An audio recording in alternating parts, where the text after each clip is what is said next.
Where were we?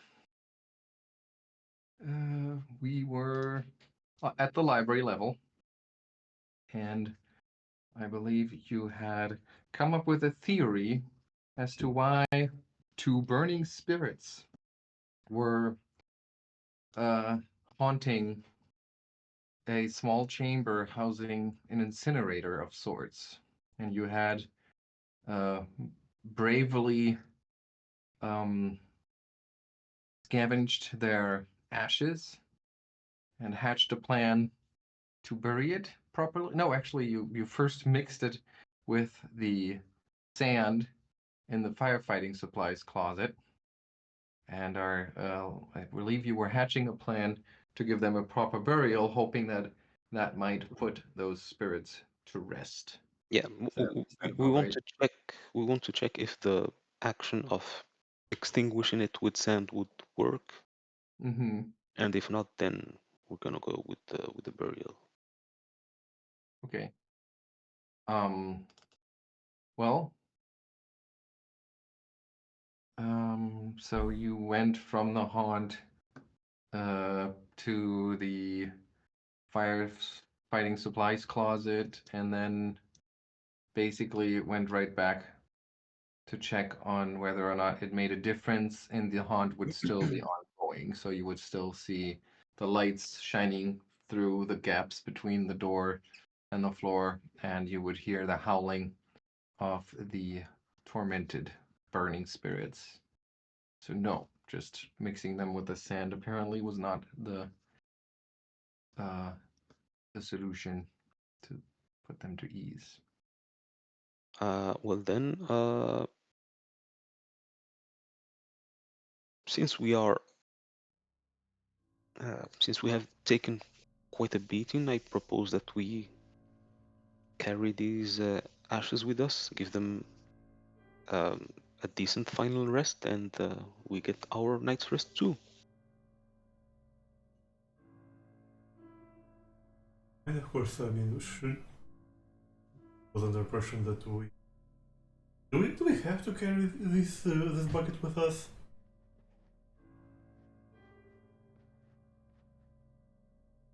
Well, if we want to bury it, we'd have to take it somewhere.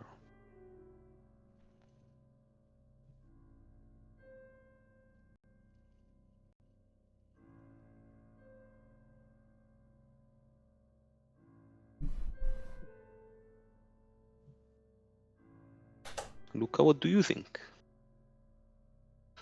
Oh, well, I think I had theorized that perhaps if we were to dump the fire extinguishing materials into the furnace, as if extinguishing the furnace itself, that might be sufficient.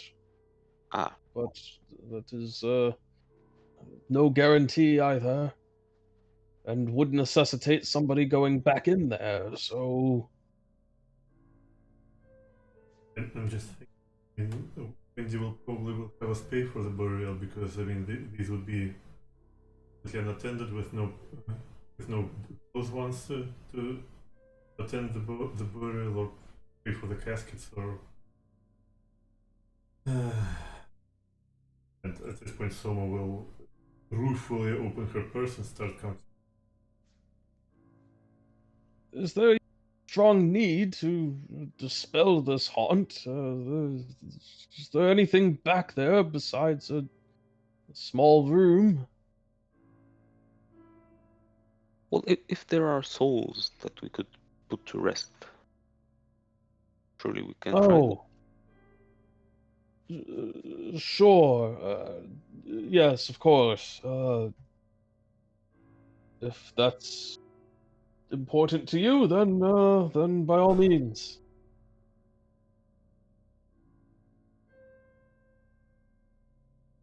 Uh, well, since Ottardo misunderstood the proposition from Luca, he wants to give it a quick try before retreating. So he'll pick up a bucket of sand,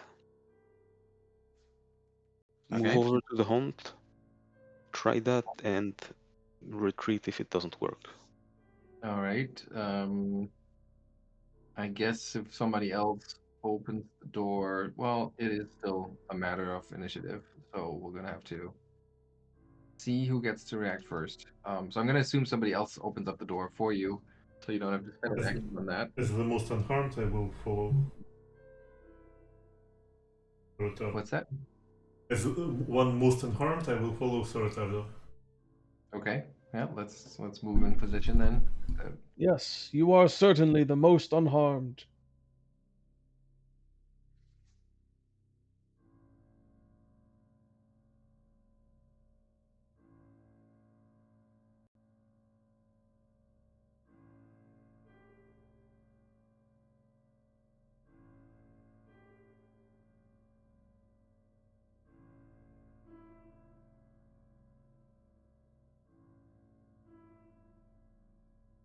All right, so I'll add you all to the initiative just to be safe. And you can, I'll just roll for you real quick.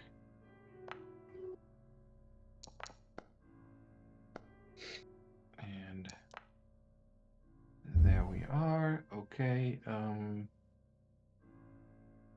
So who wants to open the door for Ottardo? I will try to open it with a magic hand if I can pull it. No, I don't think that's possible because that would basically be replicating a different spell, which I'm sure out of scope. So if you don't, or is open close no longer a thing? I don't remember actually.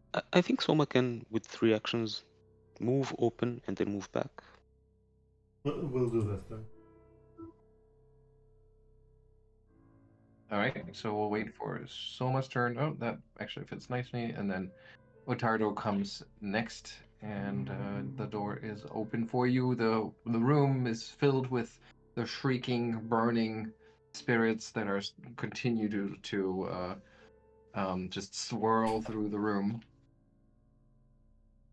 So he will move in, Mm-hmm. dump the sand in the furnace, you said, or oven? All right, and as a reaction to you moving into the room, hold on a second. Let me double check that. Actually, no. Okay, so no reaction as you move in. Right. So you move in, and oh, hold on. It did beat you in initiative, so I guess it should get an opportunity to strike. So I'm gonna let it strike one. So yeah, as you move in, one of the spirits lashes out at you critically for 24 points of damage. And once again, it's like part of it is the just actual burning fire damage, but part of it is this sensation of having your memories burned like pages of a book on fire. All right, then he will dump the sand Mm-hmm. and move away. Okay, so you dump the sand into the furnace and move away, but nothing seems to happen regarding the haunt. They just continue to swirl through the room and shriek. So Lucca, you'd be next in initiative order. Luca just kind of thinks this is all a big waste of time. He's gonna be like, "Well, that didn't work. Let's go. Maybe they do just want to lie in the ground." He's gonna leave. All right.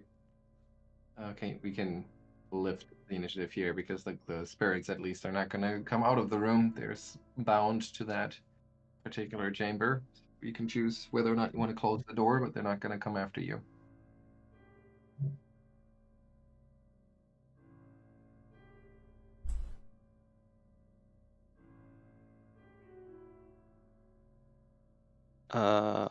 Well, I think we can just shorten this and go straight back up to town.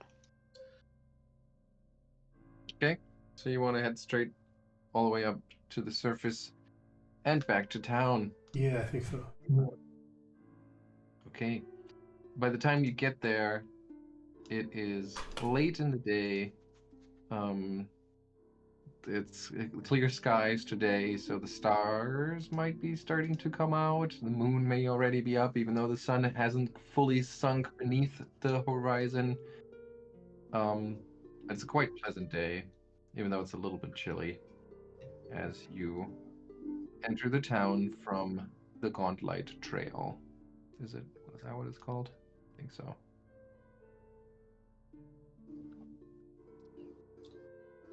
Well, Mm-hmm. I don't know what time. What time of day is it? I think it It's says like 5. 5:30. Oh, yes, that's right. I can just check the clock. The clock. Well, I don't actually. I don't know how much money I have. I don't even know if I have anything to go shopping for. Maybe I'll just take a nap. Well, my equivalent of one at least.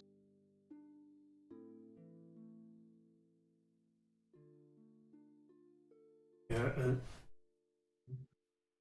I had some plans to talk to Arthur, but I think after our day, I will have to brine myself in alcohol. I suppose, so I'm going to Crook's Nook. Oh yes. Uh, might we? I was wondering if we might divvy up some of the wealth in the party loot. Just to have a little more coinage on our sheets individually.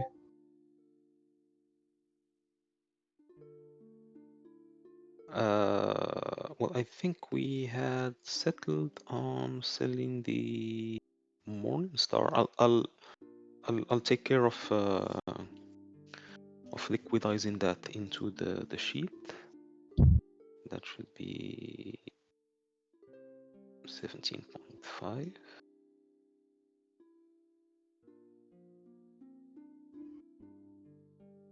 We have valuable books to sell at the very least.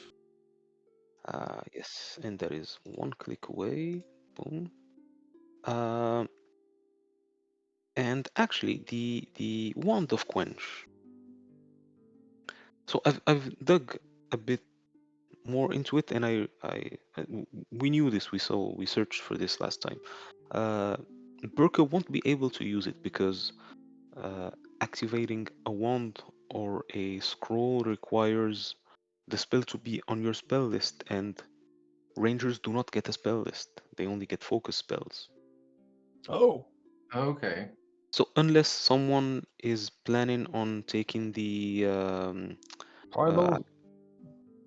no, there is a feat, magical something, magical impersonator, magical activator. It's the equivalent of magical trickster. No, not trickster. I was going to take Magical Trickster eventually, but not Uh, now. Basically, there's a feat that does what use magic device used to do. So unless someone is planning to take that, we can just sell the wand too. Probably not. That's not. I mean, I don't really have a thorough build built out for this guy because I honestly thought he'd be dead by now. But Well, he technically is, but thought he'd be more dead. No, I don't foresee taking that, and it's not as if quench is a particularly like Yeah, useful and spell. circumstantially good. yeah, it's very very circumstantial. Mm-hmm. Well, I guess we Trick can magic sell. item. The feat is trick magic item. Yeah. Trick magic item. Yeah.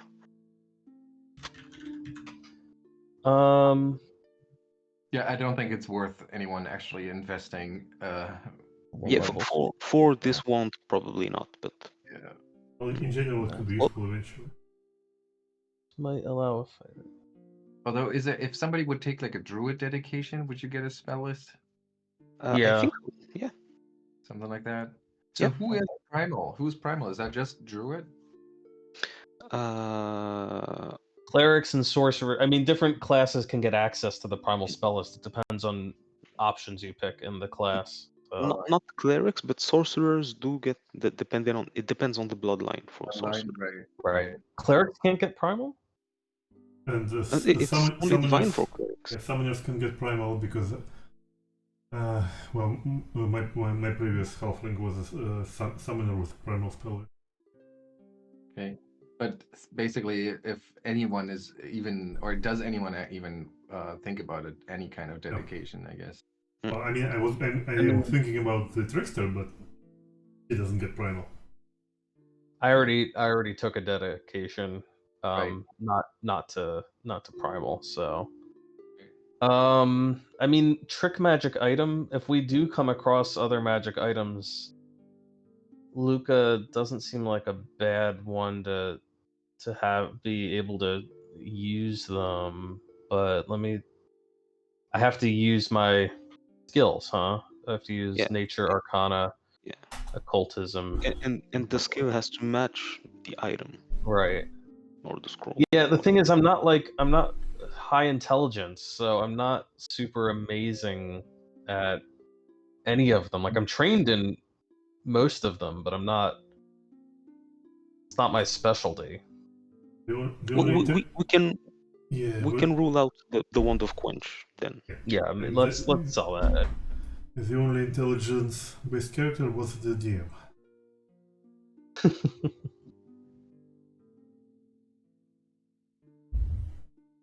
Yeah. Yeah, let's sell the wand. Simon, it's level 5. I don't remember the level of Otari or whether that would be an issue. What level do you have to beat it to sell that? It's not about the characters. It's like the level of the settlement has to be like settlements purchase freely items up to a certain level, I think, or something like that. Hold on. Hmm. There might not be anyone with the cash for. I mean, the thing is that if nobody can take it off your hands right away, then somebody could like take it and take it to Absalom and then pay you eventually. So it's definitely not something that we need to worry about right now because it would be fairly close to it, but I do need to look into that because it will certainly become a problem at some point. Okay, so can I just consider it Yeah, but sold? for now you can just sell it, yeah. Okay. I think you can safely sell the 10 gold paperweight. Oh, It's Unless somebody It's mine! really wants that paperweight. Okay, we can sell. I was growing attached to it, but tempting me. And then we have the +1 striking pick. I assume somebody wants the striking rune, right? Yeah, we need to give it to someone, either to Ottardo or to Birke. So Yeah. I Okay. think it would work best if it goes to Birke. And the retribution axe is a +1 great axe that lets you do more damage. So can you? I assume you can take the +1 off of there, but you can't take the rest of that. Whenever the creature damages you with an attack, the skull changes in appearance. Blah blah blah. Yeah, that part for sure you can't move it. I don't know if you can remove The +1. the +1 from a specific magic item. Huh. Yeah. I mean, it is just a rune, right? But in the sense that if it was a +1 striking, you could remove the +1 and keep the striking. You could? No, you could not. Yeah, You you could can't not. have just a striking. So by analogy, can you have Okay. the So same you thing can without the transfer, +1? yeah, so you can transfer runes between items. All right. So you rune transfer example. You could transfer a flaming rune from a +1 striking flaming greatsword to a +2 striking longsword, resulting in a +2 striking flaming longsword and a +1 striking greatsword. you could swap the weapon potency runes from a +1 longsword and a +2 greatsword, resulting in a +2 longsword and a +1 greatsword. However, you couldn't swap a +1 weapon potency rune from one weapon with a flaming property rune from another weapon, as the two runes don't have the same form. Okay, when transferring a rune to an item that can hold multiple properties. So the one example we're looking for is not in here. I think you'd need to look in whatever speaks Oh, about wait. specific Yeah, magic items. yeah, no, if you transfer a potency rune, you might end up with property runes on an item that can't benefit from them. These property runes go dormant until transferred to an item with the necessary potency rune, or until you etch the appropriate potency rune on the item bearing them. So it can basically, if you were to take the +1 from a +1 striking weapon, the striking would go dormant until you add a +1 again. Well, But I thankfully, don't think. yeah, we have potency runes on every weapon right now, so we Yeah, can yeah, put we striking. don't need any more pluses. So should we just sell the axe since nobody seems to be an axe user, or what? Or hold on to it? I had offered it to Birke, and Alejandro seemed to say that a backup might be a good idea. Yeah. Okay. That's what it sounded like to me. And Okay. I see what your question was though, Sam, about if you have a unique weapon that has an additional benefit that's not expressed by a rune. Yeah. I would say that if you mess with that item's runes, that additional benefit goes away. So the Retribution Axe is a +1 Great Axe, so if you take away the +1, then it would no longer give you the other effect as well. Okay. So that you could- other effect would go dormant, quote unquote. Exactly, yeah. Okay. And you could certainly upgrade it with like more runes, and it would stay, or it would keep its original unique effect. But I think that's how that would work. Okay. So do you guys want to take the striking pickaxe to have it be disassembled for runes, basically? Basically, yeah. Yeah. Then you marshals can fight over who gets the striking. I think it'll go to Birke. Put it on Birke, yeah. What Okay. item level is the +1 striking? Striking is level 4. It's 4, yeah. So it's just the level of the highest rune, or is it? Yeah, any weapon's level is the level of its highest rune. Okay, level 4 is fine then. But if you take this to Carmen Rajani, he's like really gonna inhale sharply, and he's just gonna scratch his head, and he's like, I don't know, this is really like, I don't know, with your fancy types bringing in all of these complicated stuff. So you get the sense that even though he would never admit to it, but you're definitely pushing his expertise here. I think last time we went to to Bandy. Oh, right, that would also be an option. I think Vandy would, yeah, she'd be more comfortable dealing with that. You're right. Yeah, Carmen was doing the armor for you, I believe. Yep. Yeah, Vandy would definitely be able to do that for you. Okay, and I assume it would take like 1 day. Yeah, it takes 1 day. By the way, I think if we're going to disassemble the pick, I might actually try to snatch the potency rune for my bow. Sure. That probably will take another day, but if we wait another day, then it would be the weekend, and the full plate will be ready. Okay, but hold on, one thing at a time. So what do you want to happen with the runes on the +1 striking pickaxe? So the striking would go to Birke's Gizarm, and the +1 would go to Souma's which weapon? I have a short bow, but at the moment I'm beginning to consider maybe Garmin have another projectile weapon that I could grab from him and put the +1 rune to something like maybe a hand crossbow. I mean, you have to decide now because the weapon has to be there to have the rune etched up. So which one are you gonna go with? 1 moment.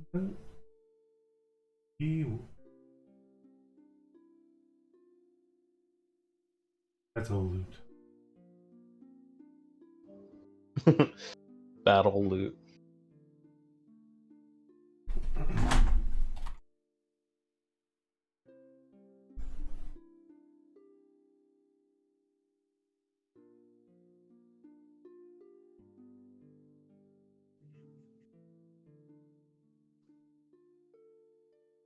Well, okay, screw this. It will be a short bow. Short bow, okay. So Birke hands in her Gizarm, Souma hands in her short bow, and it should be ready on what is it? Star Day, because I mean for this day, business day is basically over. It'll take a day, so you can come pick it up Star Day morning.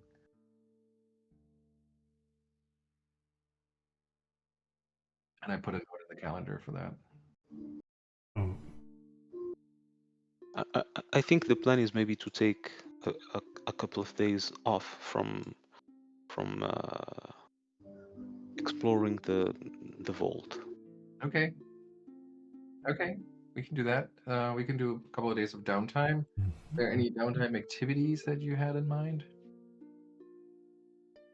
I mean, once I know how much cash I have on hand, I might want to buy something. But So let me maybe do the yeah, bookkeeping for the runes. Okay. So that should cost 10 gold to move both runes. And do we have the discount from Vandy? Yes, she does give you the Ottardo hero discount. Okay, so that should bring it down to 9 gold. So I will take that off. And the number there can be split 4 ways.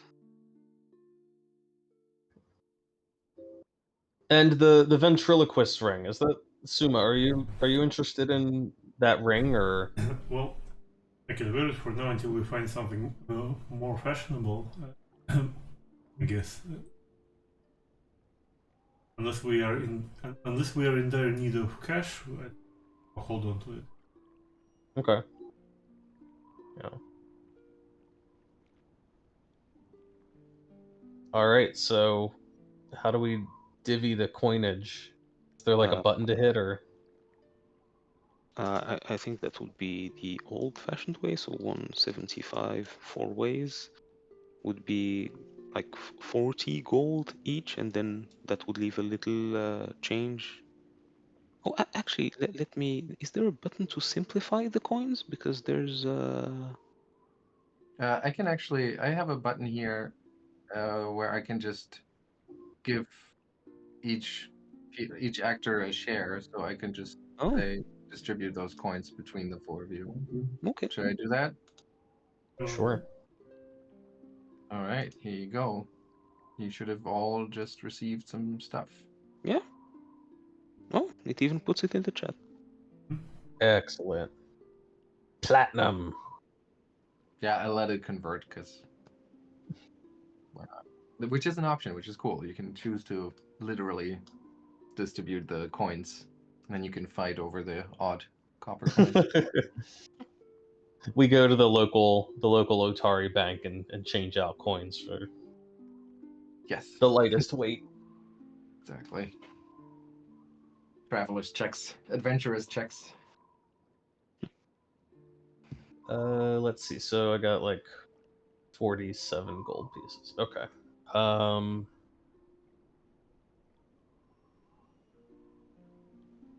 By the way, I'm imagining you're sitting in the Crook's Nook. What's her name again? Magaloy. No, Yin Oh, Yasmera. Crooknook. The Yin yeah, Yasmera. the Yeah, owner of Okay. I mean, she's for some reason that sometimes happens in her bar that people want some privacy in their interactions. So she's giving you a private booth, and imagine you having all of that stuff on the table, and you're really like pushing these coins around. Everyone's trusting Ottardo to do the math properly.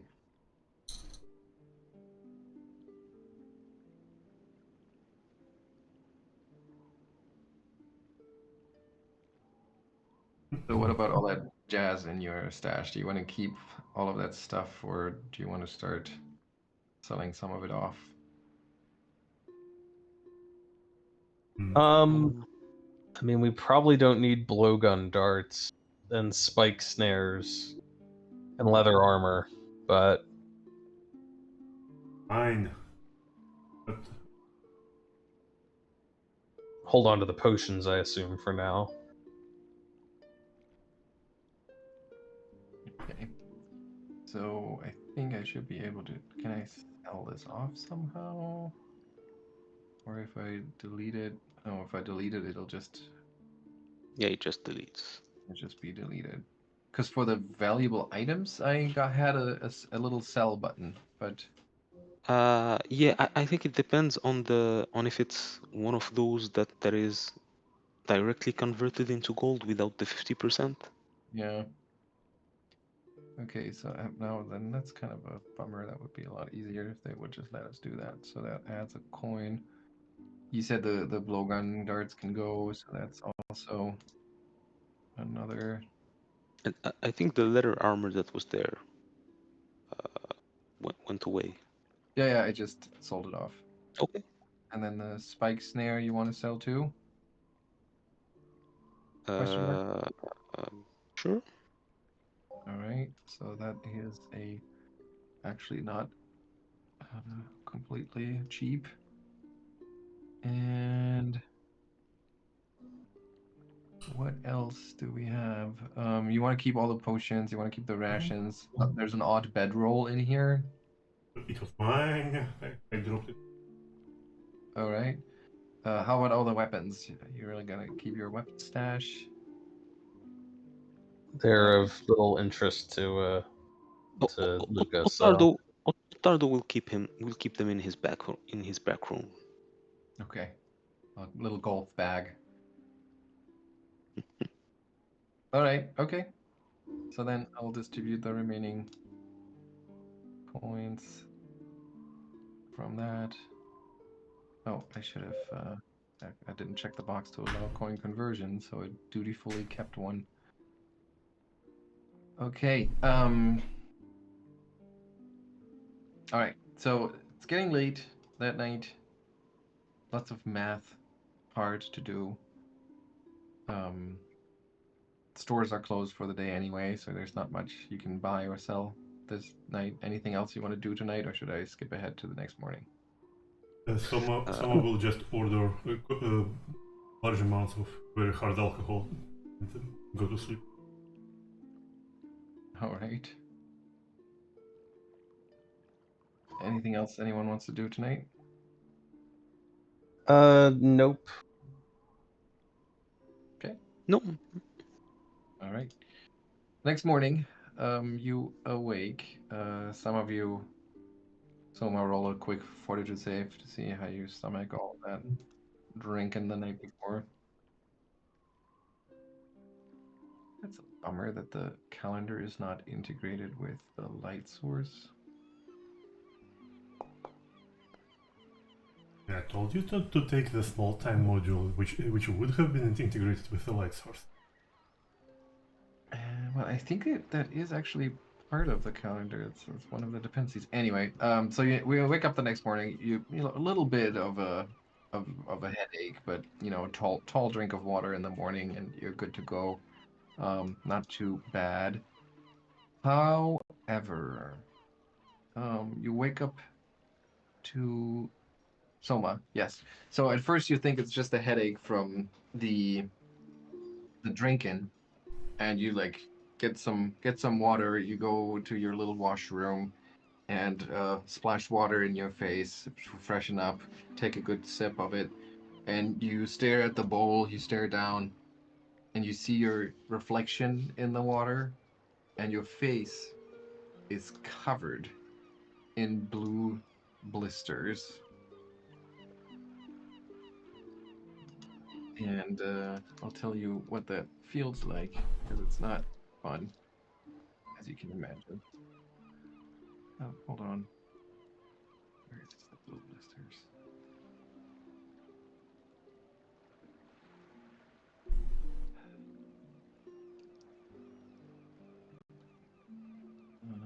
Hold on, hold on, hold on.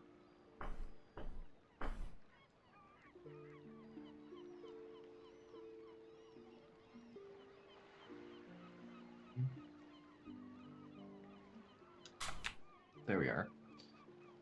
Okay, so you feel sickened, and again, like at first you thought that maybe it's just because of the drinking the night before, but it doesn't really go away. Um, and you feel physically drained as well. And I'm gonna need you to do a fortitude save.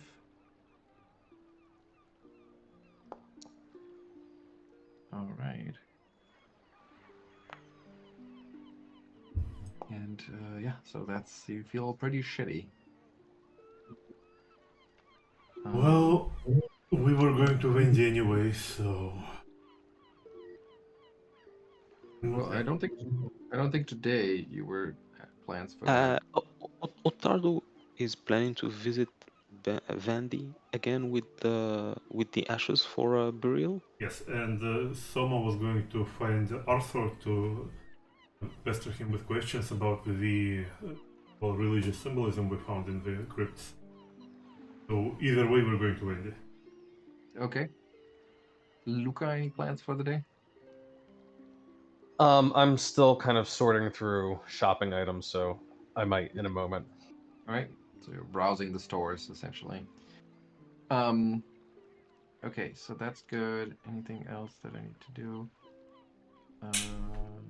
Wait. Okay. Vendi. All right. When Soma shows up at the Dawnflower Library, Vendi immediately just like covers her mouth and she goes, "Oh my God, Soma, what happened? You look. I'm sorry to be so blunt, but you look terrible." As Soma will take a deep breath, trying to overcome her nausea and say like, "It's nothing serious. We just had a face full of ghouls. But I will need this looked at, please. Can you help me?" Um. I'm. Of course. I mean, sure. I'll do my best. And she'll do a medicine check to see if she can identify what is going on with you.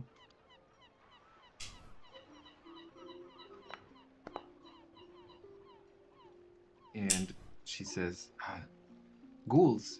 You said you've faced ghouls? Mm-hmm.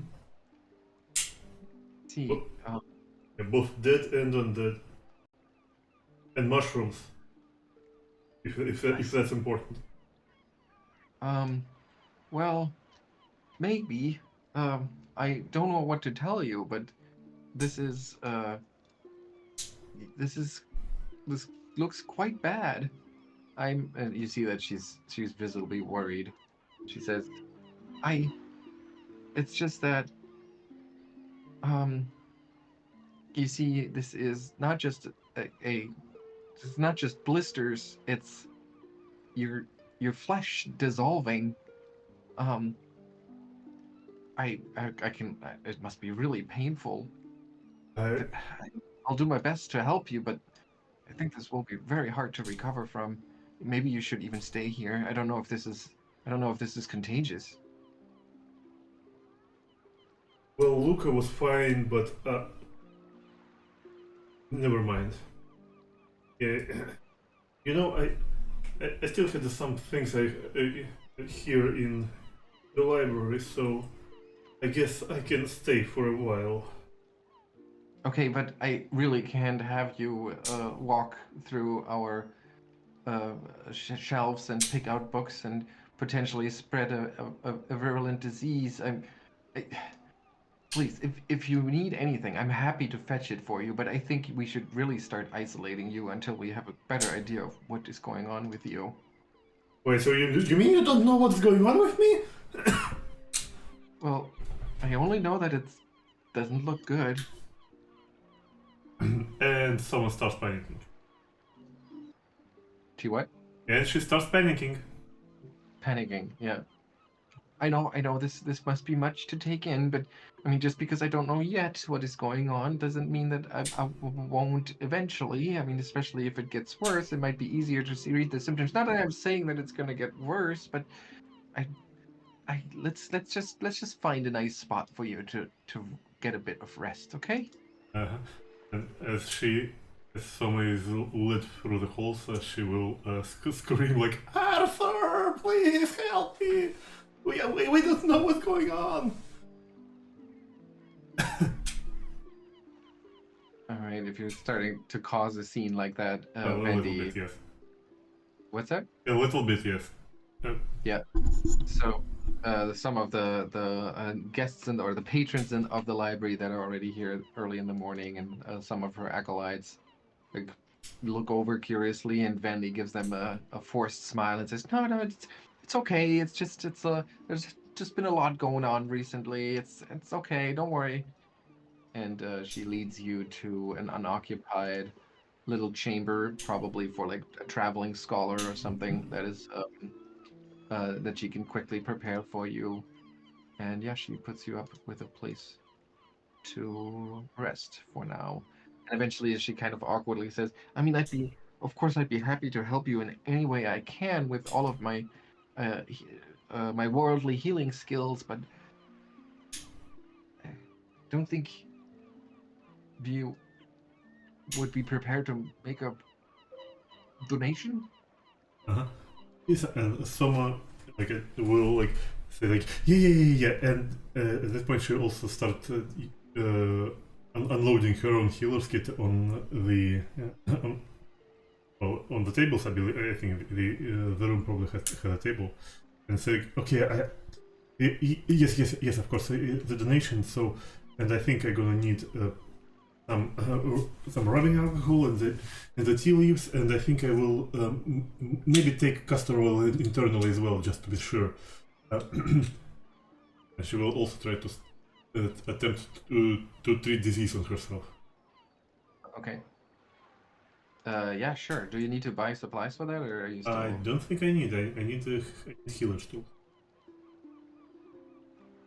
You have them, or you need them? I have them. You have them. Okay. Yeah, sure. You can definitely try that on yourself. By the end of the day, I guess, because you need to spend for 8 hours doing that. But yes, you can definitely try to take care of yourself, and I guess Vandy is just going to help you with that. And you said you have you want to make a donation for her to use Well, yes, magic. Okay. Whatever she asks, because we're good friends. Yes. Okay, but you know how it is. Okay, what's the spell casting cost again? Spell casting services cost. Where is that?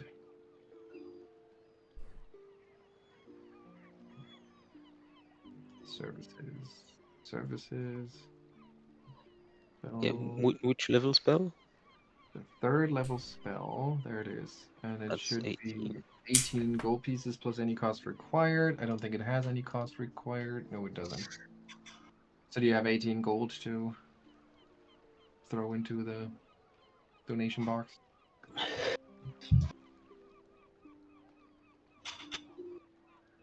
Price? Yes. How much? 18 gold? 18, yes. Well, we have 18 gold, so we can afford it.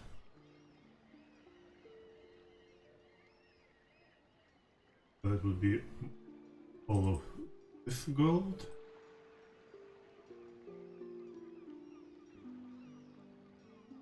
Then one platinum coin and one gold piece of that.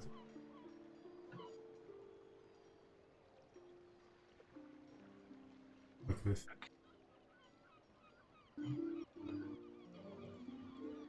Okay, so she wants to cast Remove Disease on you, which takes 10 minutes. So she prepares a healing ritual and like lights um, um, some incense in your chamber. Like smoke starts to fill the little room, and it's starting to really put you at ease mentally. And she starts some incantation, opens the shutters wide so that plenty of light flushes into the room, and she stands in front of the window, backlit, almost as if the sunshine would take over her entire form as she uh, continues her prayer for the full 10 minutes.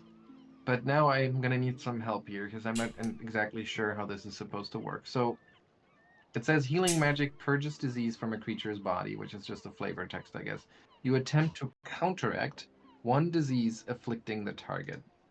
And then counteracting, it says successfully counteracting an effect ends it unless noted otherwise. So that I read that if that counteract check is successful, the disease is just gone, right? Yeah. I believe so. Okay. Now the thing is that it's a virulent disease. Virulent. Um, but I don't think that has any interaction with the counteracting. I don't really see why, so I'm going to say it doesn't. Okay, so attempting a counteract check, and we'll add the relevant skill modifier or other appropriate modifier to your check against the target's DC. If you're counteracting an affliction, the DC is the affliction stat block. If it's a ability, you can. So relevant skill modifier, so that would be the spellcasting modifier probably in this case, right? Okay. NPCs and their and their modifiers. It's not listed. So is there just a default modifier for a certain level? I think you can calculate it from trained plus level So how does that plus work? plus wisdom for the caster. Okay, so yeah, but I don't even have the wisdom. I only have her level and class. That's all I Oh, have.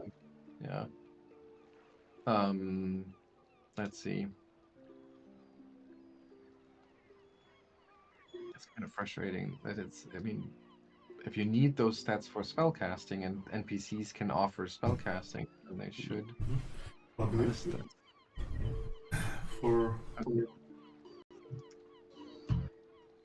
So the spellcasting modifier.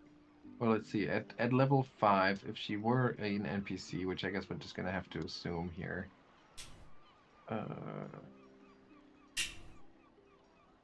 Cast divine spells. You can declare. First, if you can prepare it doesn't matter. Roll against your spell DCs, your key abilities, wisdom, spell attack rolls, and spell DCs use your wisdom modifier. Details on calculating these in spell attack rolls. Spell attack is d20 plus ability mod used for spellcasting plus proficiency plus other bonuses plus penalties. So what would be her proficiency in spellcasting at level 5? Can we figure that out? It would be 5 plus what, 5 plus 3 for trained? but trained is Is 2. she just trained at 5th level, or would she already be? I mean, she Well, could be an expert at she stuff. is supposed to be a cleric, right? Yes. Well, clerics. I mean, I'm only trained in my spells at level 4. I don't know what happens at level 5, but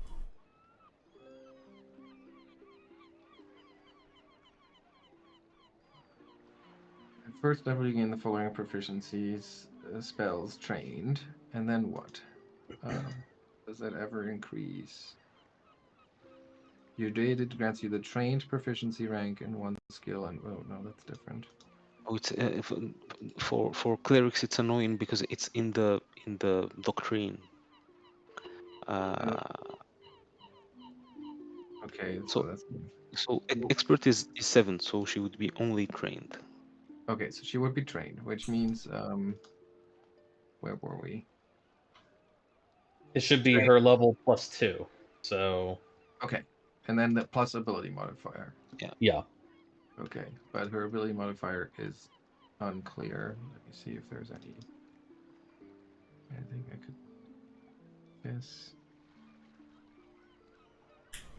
Does it tell you what her stat block is? Like No. All it it's tells a, me is a perception DC and a will DC. So I'm thinking that the will DC might help us here, because she would be expert in will. What's the expert Mhm. bonus? 4 plus 4. level. So 5 plus 4, just in terms of proficiency, which is 9. So that Plus would put 10 her. That would put her. for DC. Yeah, would put her wisdom at +3. Am I thinking this correctly? Yeah.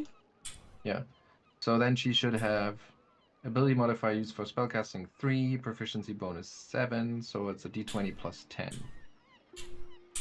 Okay, that was way too difficult to figure out. Let's see that roll.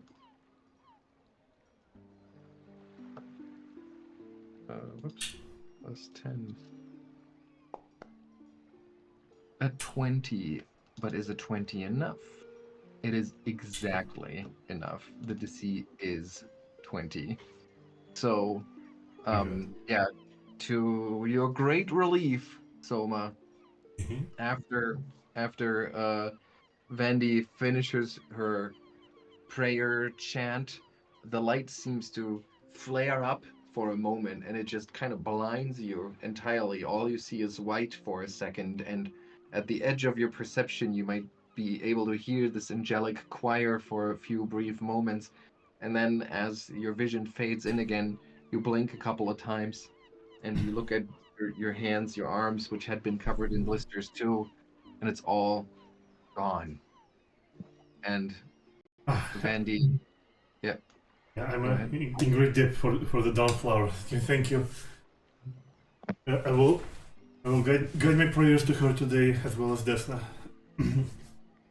Yeah, and Vandy is visibly relieved, and she says, "Ah, I'm so glad that the our Lady of the Light granted you this miracle today. I wouldn't have known what to do with you if she hadn't, to be honest." Ooh. And yeah, she Right. lets you mingle again with the outside world. Yeah, I guess I shouldn't have drank all this oil then. Well, I guess I feel it tomorrow. Because I rolled natural one on treating the diseases myself. Oh yeah. Well, luckily that won't matter. Okay. So that means we're gonna. Whoops. What is going on here? Okay. Ottardo, what were you gonna do at Wendy's? I forgot why you came here. Yes, he is coming with the ashes Oh, right. from the hunt. Yeah. Okay. So that can be delegated to one of the acolytes if you want to make your way out there with one of the acolytes to the graveyard and Yeah. supervise. Okay. Yeah. So you can spend like most of the morning essentially, to find a good spot, and the one of the acolyte consecrates it, and you have a little ceremony. A couple of words are spoken, and proper rites are being um, handed out, performed, and the ashes with that sand are strewn over a prepared consecrated patch of grass. So that's like probably an hour later, maybe a little longer, and you meet back with Soma, who, to your relief, now looks much better. Yes. Looks her usual green. Yeah. Yeah. Thank God it wasn't serious. Ah, I almost died. All right. Zooming out a little bit on the time scale here. What are we gonna do with the rest of the day?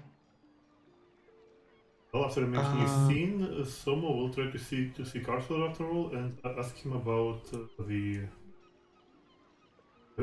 mechanic that we found, the goddess that ghouls worship.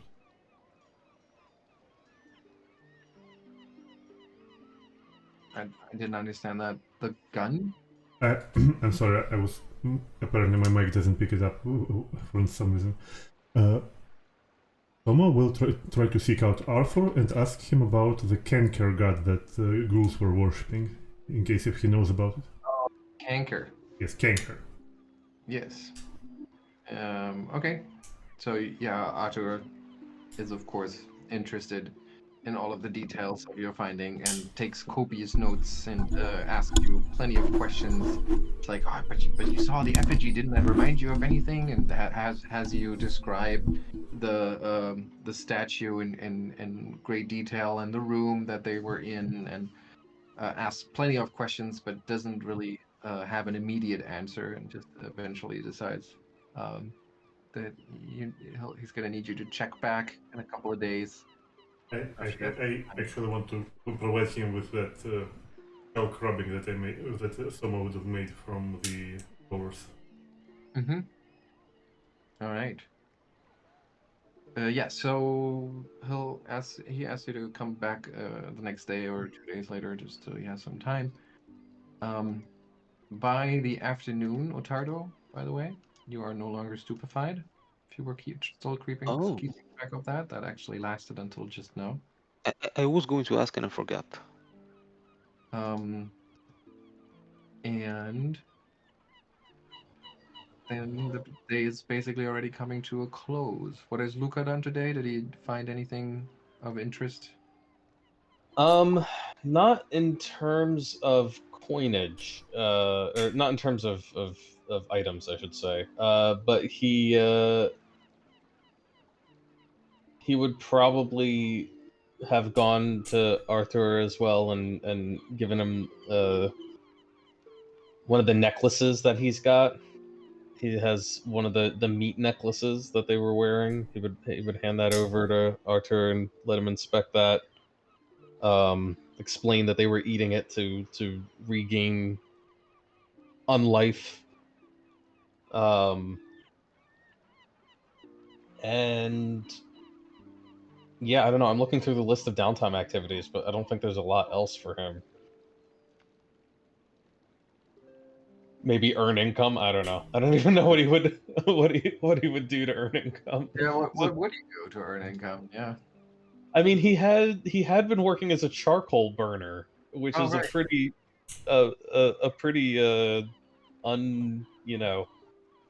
uninteresting, unexciting trade.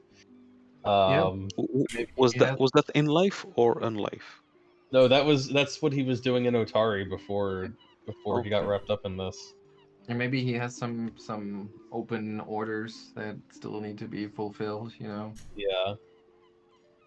So So, if he has a skill check that he can do, funnily enough, he doesn't. it does it. He was probably. I mean, he doesn't have Labor. crafting. Yeah, He probably just set things on fire a lot with produce flame. right.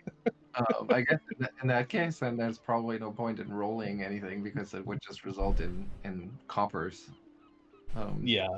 Okay. Which doesn't So mean that he might have to seek out a more useful form of employment than what he'd been doing to just kind of subsist before. Mhm. So yeah, I mean, I guess maybe he'll not that I'm expecting you to tell me this on the spot, but he might like scan the billboards in town and see if anyone has posted for any work, magical skill or knowledge that he might be able to Yeah. assist with. I mean, you have some folks in town that are friendly towards you, so asking around for some help. And Magaloy definitely had the offer uh, to freelance as taste testers, if you recall. Oh Um, yeah, that's right. so you could earn income tasting questionable brews that Magaloy is experimenting with.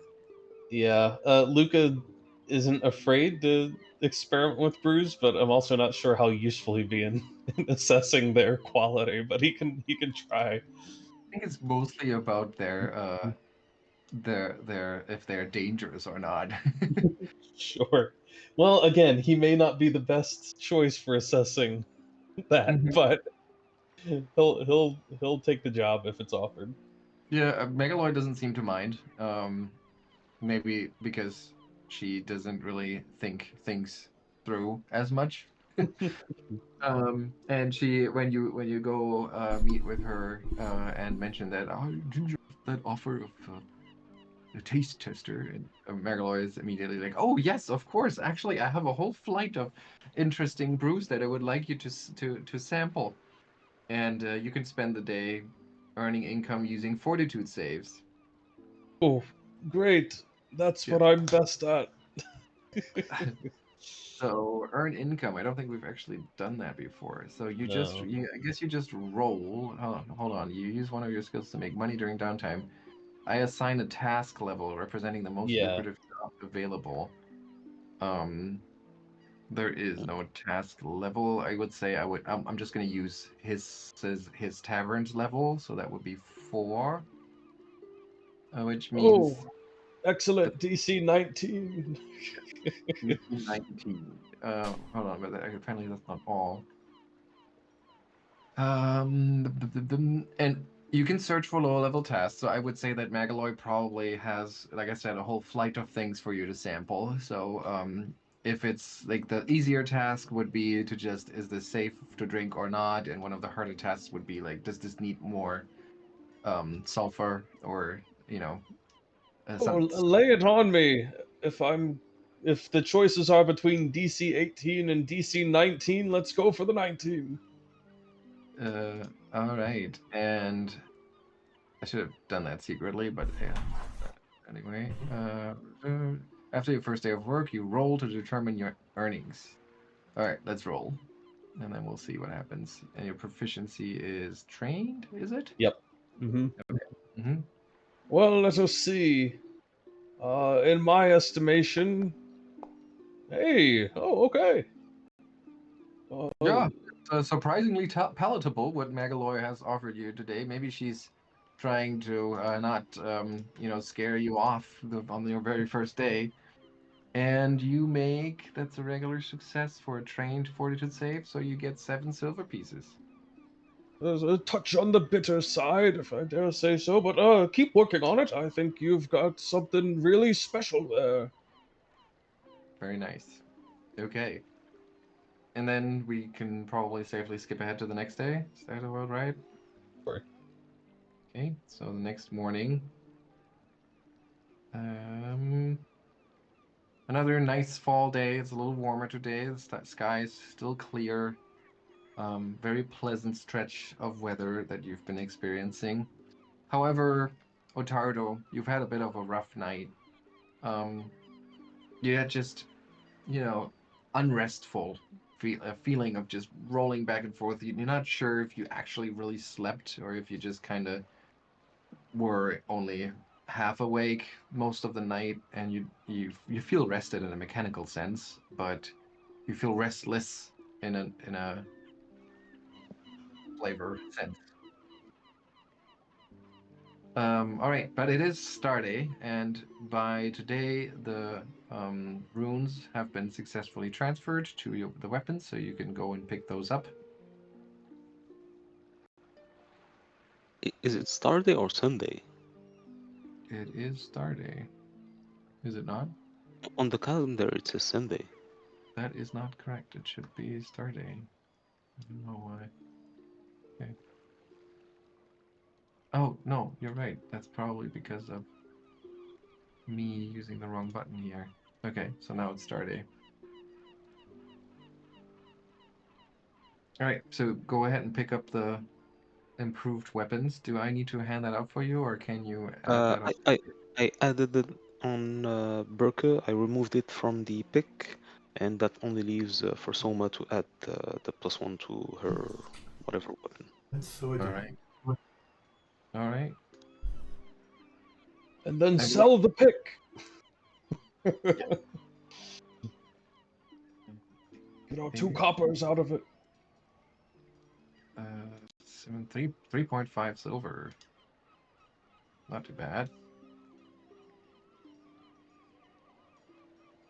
Okay. I believe also that Ottardo's full plate should be ready today.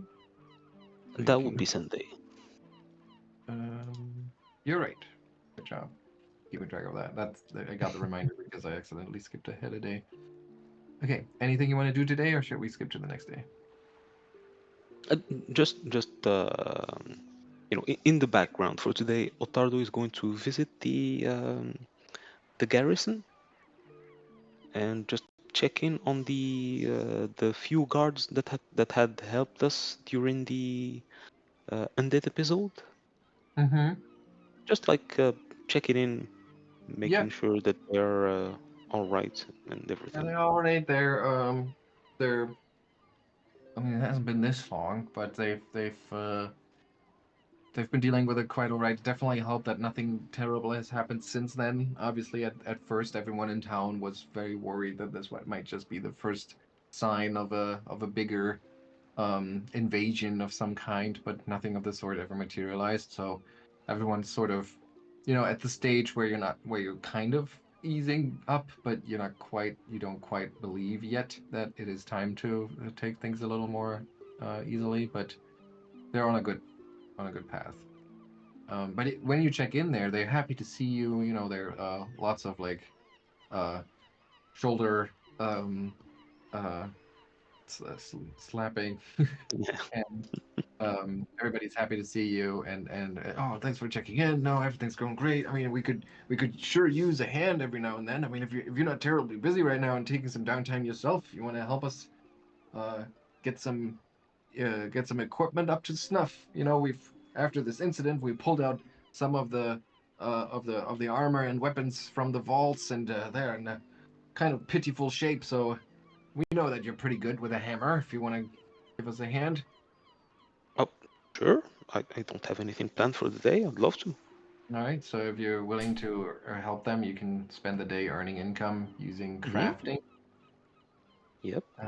All right. So that would also be a DC 19 for you. See. Crafting. Nice. Nice. All right, and even using the eyepiece, very nice. So, that is 7 silver pieces for you. Or are you expert in crafting already? No. No. No, it says trained. Yeah.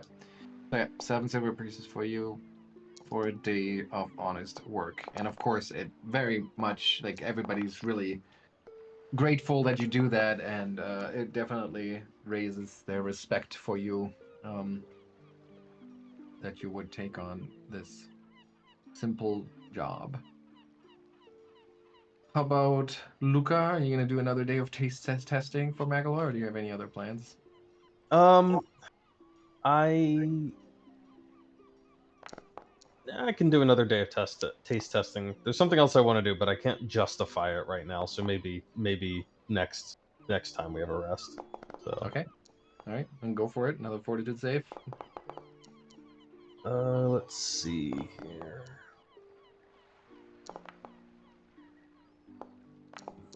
Well then, going quite swimmingly actually. Yeah, absolutely. Today, Magalo is serving you a variation of her very popular spiced pumpkin rum, which is kind of a seasonal treat right now, since we are in the fall, and it's quite nice. Nothing too challenging. 7 silver pieces for you. I have always been rather fond of these blessed cool days of Rova. Soma, how about you? Okay, I have two things that I want to do first. First, I kind of want to refill my quiver for the arrows from Mr. Rajani. Mm-hmm. It should cost 1 silver. Yes. I assume if that's on the It's table. Yep. the weekend. Mhm. Then I was going to find Ottardo because I also need a thing to be fixed. Is my thieves tools. After that, I Right. also can spend the rest of my time trying to earn income with my music in Krooksnook. Sure, yeah.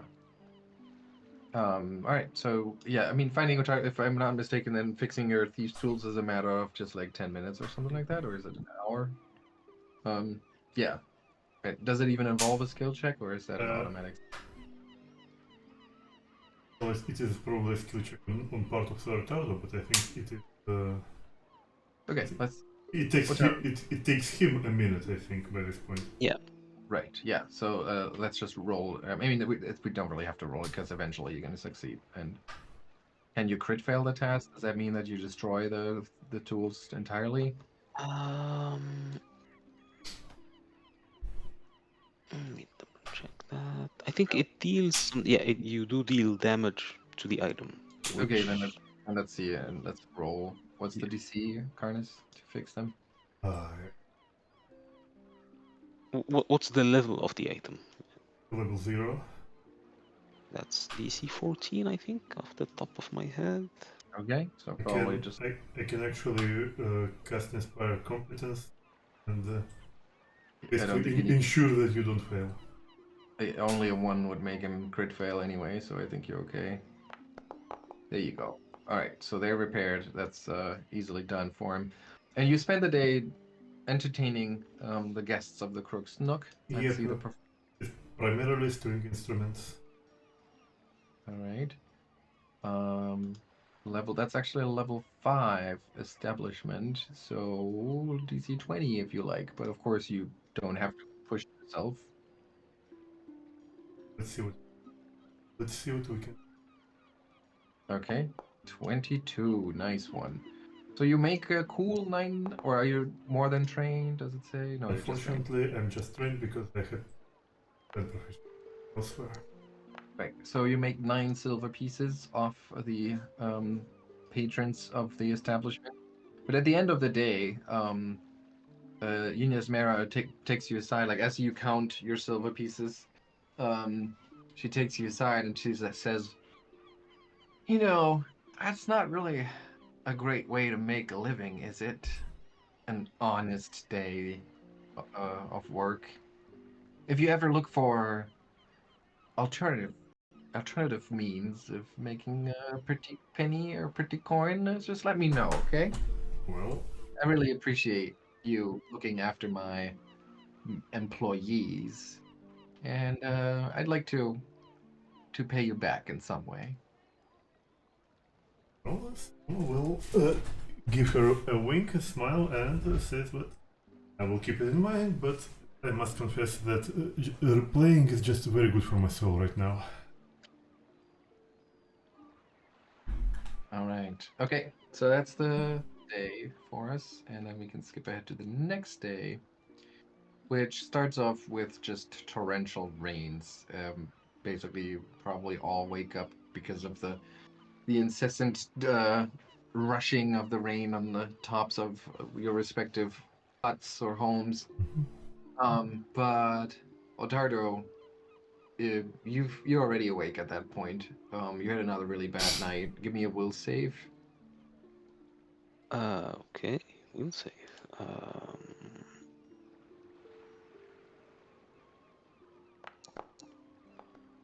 All right. Um, yeah. So you kind of nodded off at some point, despite your insomnia, and you started dreaming again, and you realize that it's the first time ever since you had that horrible nightmare um, after you had that spell effect on you, and you kind of manage to take control somewhat of that dream, because at first it's all super abstract. It's just, again, this sense of dread and pain and suffering, and you kind of almost like tuning the lenses of a telescope. You like you focus, and you get this these little flashes of a face in anguish, and you continue to like focus your mind to get a clearer perception of it, and it's still like weirdly distorted what you perceive. It's a face that is half rotting, and half of it is youthful, not strictly speaking, like not like a line running through it, but just patches of it look like they're rotten and decomposing, and other parts of the face look like fresh skin, no pores visible, baby skin almost. And there's like dwarvish features that you can make out, bushy eyebrows where they are still there, not falling out, and a bushy beard as well. But it's all kind of still hazy despite your best efforts of getting a clear picture. And and eventually you just kind of like um, startle awake and hear the rain outside and breathe heavily, cold sweat on you, and you luck or you count your blessings that it was just a dream and not you suffering through this. All right, so that's the next morning. What do we have planned for the day? Well, Ottardo will rush over to Rajani to Mm-hmm. pick up his new armor. Yeah, he's as you pick up the armor or go over to pick up the armor. He's pretty early in the day. He's not up yet. He likes to start the day late. Apparently, you like hammer on his door for a couple of times before he finally like, yeah, and you hear him uh, um come up to the door and open up the door, and he clearly just woke up, and he's like, oh, it looks disheveled somewhat. Maybe he's been drinking. You smell a little bit of alcohol on him still. He goes, "Oh, it's you. Yeah, I guess I promised you that armor." And he lets you in. Smells like a cold furnace in there, a cold forge. And he goes, "It's you know, I really like. I should. This was way harder than I thought it would be. And the material costs, material prices have gone up a lot recently. With like I'm really undercharging it. I'm barely making any money with this here, and you sense that he's trying to talk up the price. Are you willing to Uh, engage that? uh, Ottardo is going to point out that like this is the basic full plate, like the standard thing that any reasonable smith should be able to produce, right? I mean, I didn't say that I'm not able to. I mean, it was easy enough for me to make it. It's just that all that iron and steel. It's hard to come by these days, and you know, well, you can give me a diplomacy check if you want. Okay. Um, 13. Yeah, so he says, well, it's just that I just can't afford to not make any money off of a job like that. It took me days to make this thing. So yeah, I'm sorry, but I'm just gonna have to ask for a little bit more. And he ups the price by 10%. well, um, Ottardo will hand over the extra 10%, but also point out that maybe that means there'll be less commissions in the future.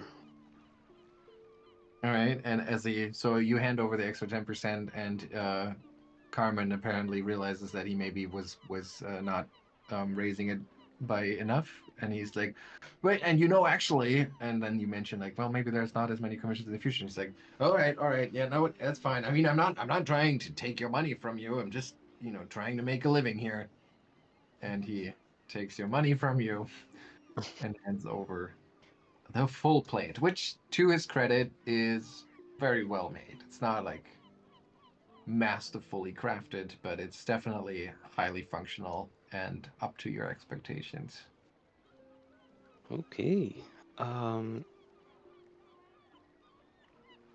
and with that done, Ottardo will go and rouse the rest of the group and relay the strange dream that he's had.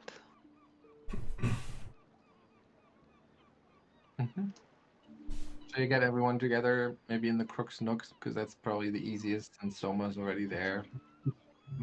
Early in early in the day, there's not a lot going on in that place, and you're sharing your memories from the dream.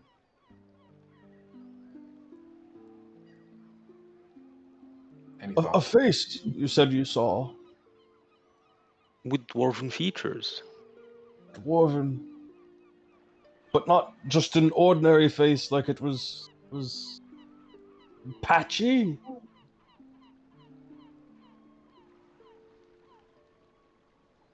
Yep. Hmm. Well, that is strange. Strange indeed. Uh, I can't say that it means much of anything to me, although he kind of pauses for a second. Says, "Perhaps our dear friend Rin might be able to offer some clarity. She is uh, rather a devotee of Desna, and that is the goddess of dreams and the like. Perhaps she has some wisdom she could offer."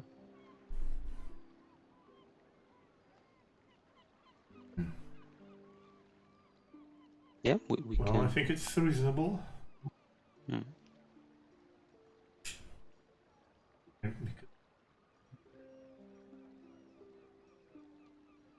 Recognize the significance of this dream. And of course, I know that this dream issue is important, but can I just take a moment to say that you look absolutely dashing in that new armor of yours? Why, thank you. And he's going to like rub the shine on the breastplate part of it. It's also pretty funny that he like walks in full plate. Yeah, clank, Hard. clank, clank. Clank. Hey guys. Hey, what I'll have be you been up ready. to? Oh, this whole thing? Oh, yeah, thank you. Did you, Ottardo? Is there something different about you? I just went to the smith, like you just go to the barber. Oh, I can see. Well, it looks good on you, and hopefully it'll keep you good looking and not covered in horrific scars and the like in the near future.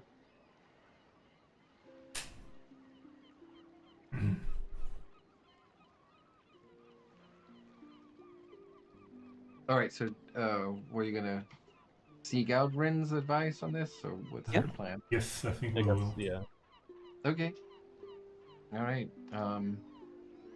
So you head on up to Rin's Wonders, and despite the torrential rain today, which of course Ottardo was probably really worried about, like not getting his armor rusty on the first day, but despite the torrential rain, Rin can be found outside of her tent, and she's just standing there, letting the rain wash over her, and her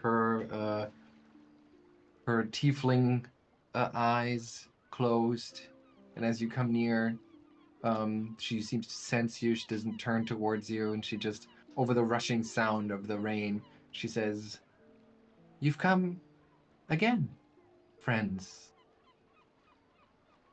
How can I help you?" Well, I've had some strange dreams. I don't know if they have any meaning, and he's going to recount to her And as before much you, as he can before you remember. start telling your memories, she says, "Dreams always have meaning." And then she listens to what you have to say, and all the while, like standing out here in the pouring rain. And she listens thoughtfully and says, fascinating. And her gaze just wanders, and she walks around, idly playing with some of the curiosities that she has out on display, covered by some canvas. And she says, "I wonder, is it a metaphor, maybe? Is your subconscious trying to tell you something? Is it about your recent suffering, your between life and death, throwing yourself in front of this town to protect it from the death that was erupting from our very own graveyard? But then why the dwarvish features? Do you feel drawn to their kind? Hmm. Do you feel some kinship with them? Their quest for the sky, maybe? Are you questing for something higher, for some bright future? Uh, well, they are known for being masters of their crafts.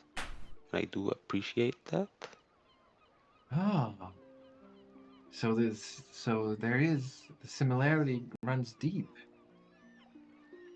When did this start? This dream, or was this just a one-time occurrence? So the night before, he didn't manage to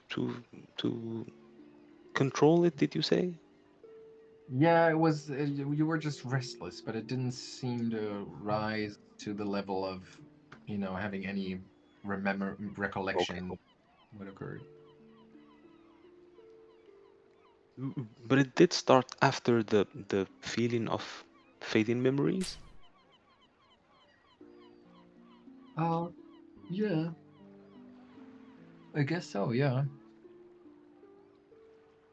So you share that with her that you had Yeah. this Yeah. encounter. Okay. She said, "Oh, huh. What does it do to a mind when memories are erased? It's like sucking all of the air out of a water skin. It's just, does it compress to fill that void? Or does it suck in other memories? Maybe not even your own. Maybe they're not even memories." And, you know, very vague connections that she's making here. And she continues to wander through her space, through her little setup. Lucca turns to the others. He's like, see, I told you she'd be helpful.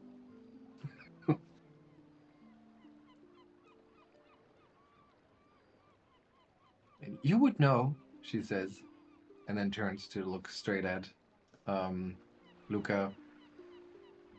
You would know what it's like to have a mind like an empty vessel. Are you going to say I have an empty head? No. That's not what I was trying to say. No. You found a way to fill your mind. Well, I must confess I'm not sure if I did the filling or if someone else did it for me, but See? yes, I do know something about uh, having the other taken into yourself. And she says, see, maybe Ottardo doesn't know the difference either. When you mention, like, if it's you that did the filling or something else. Luca pauses. He's like, "Wait, did I tell you about that?" Didn't you? I suppose I must have.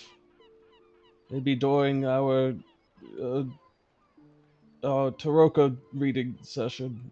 Tarot, What is it in this Harrow? Got my universes confused. that happens to me all the time. Perhaps during the harrowing it must have come up, of course. Yes, the cards tell a lot of stories if you know how to listen.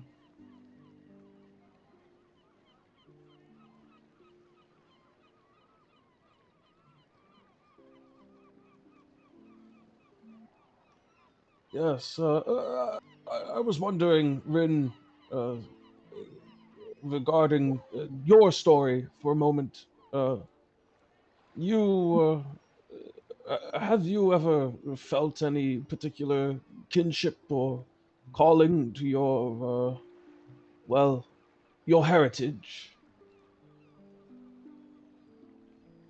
Hold on a second. I was just looking something up, and since she was talking about the cards, and she said like, the cards tell a lot if you know how to listen. Mhm. And she says, would you like try? Oh, yes. Forget what I was saying. Let's do that. All right, and what she offers to do is to give you a reading, essentially. Um, and the way that works, she uses a mix of the Harrow cards and the stars above. So she would ask you to come back later that day. Can we skip ahead to that, or is there anything pressing that you want to take care of first? Oh. Okay, then we can deal with it Skip. after the fact. So yeah, so you return after nightfall, and even though there's still the torrential rain have abated somewhat, but there's still quite a lot of cloud cover. But nonetheless, even the stars that don't show apparently matter to Rin, and she seems to see more than you when she looks up at the sky, and she mixes readings of the caravan on the night sky with her Harrow cards in a very unique way. Um, all right, so she reads the stars for you all together, and she's going to attempt a check here, which is astrology lore. Oh, Ooh.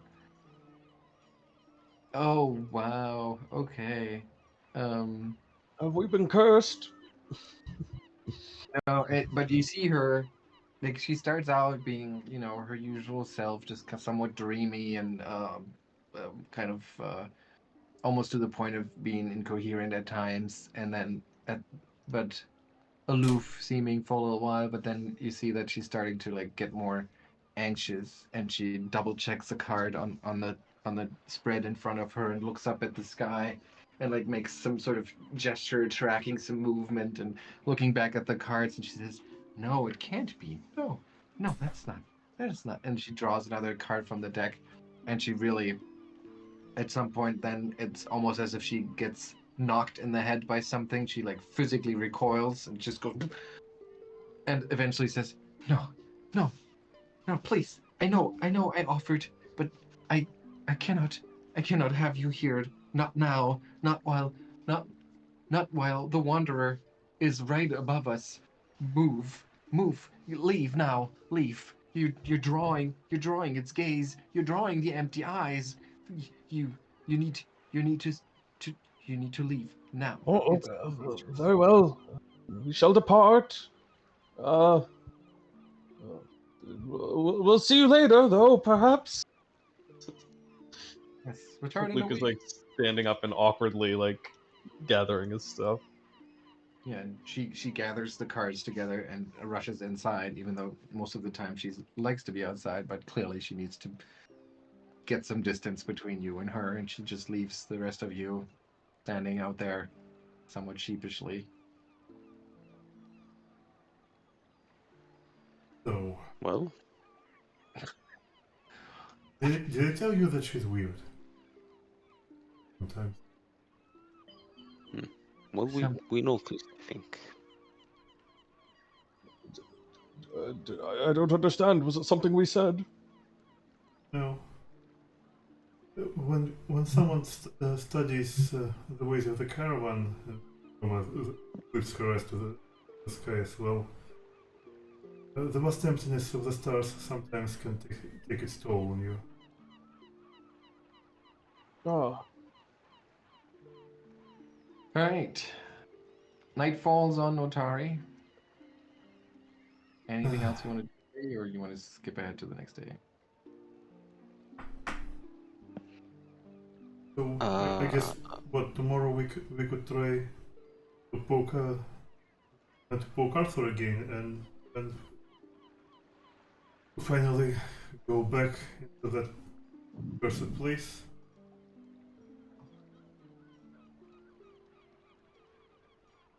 He told us to need to come back a few days after, so tomorrow would be a few days, more than one.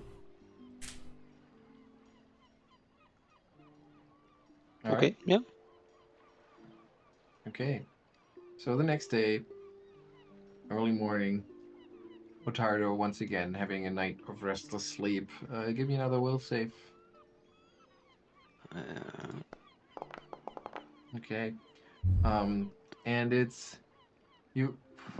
It's not as vivid as the night before. You don't have any actual recollection of seeing a face or anything like that, but you wake up with this strong sense of someone or something suffering. Um, and you're feeling like you're feeling guilty almost, not because you're causing the suffering, but you feel like you're letting it happen. You're not doing anything to stop it. Um, and you get the strong need essentially to return to the Gauntlight and continue your explorations. okay. But nonetheless, of course, at a more reasonable. Oops, no, this is the wrong button. At a more reasonable hour, Soma can seek out Arthur, and Arthur is going to roll a check to see if he has found out anything already. Let's take a look at that. Where is his skills? There we are. Okay. So I haven't leveled him up yet, so we're just gonna add a little bit to his roll. Yep. Okay, so it's an 18 plus a little bit, but that's still not going to be enough because it's a fairly obscure thing that you're asking him about. So the best thing that he can come back with is, so I have a theory. I don't know yet if there is any validity to it, but I have never heard of any god being called the Kanker. I would assume that uh, it's just the ghouls putting a name on something that they don't fully understand. Because obviously the imagery is very, very typical for a ghoul to call a powerful, almost divine uh, ally or patron a canker. Doesn't necessarily mean it is one.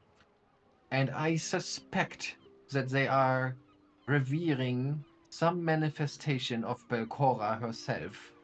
And he points to the feminine shape in the rubbing um, that you gave him, like the rubbing from that door where this feminine shape was rising from the mists that were uh, rising themselves from empty graves. And he says, and I suspect that this is actually supposed to be her, just like that weird fetish that they were crafting. What I don't understand, though, is what these empty graves and all of these ghostly faces are supposed to contribute, because Belcora, even if her spirit is now suffusing these walls, she certainly, when they constructed them, she wouldn't have seen that coming, would she? So why would she put herself onto the doors like that and have herself to be depicted as a shapeless, as an incorporeal spirit? It does not add up. So I feel like we're missing something.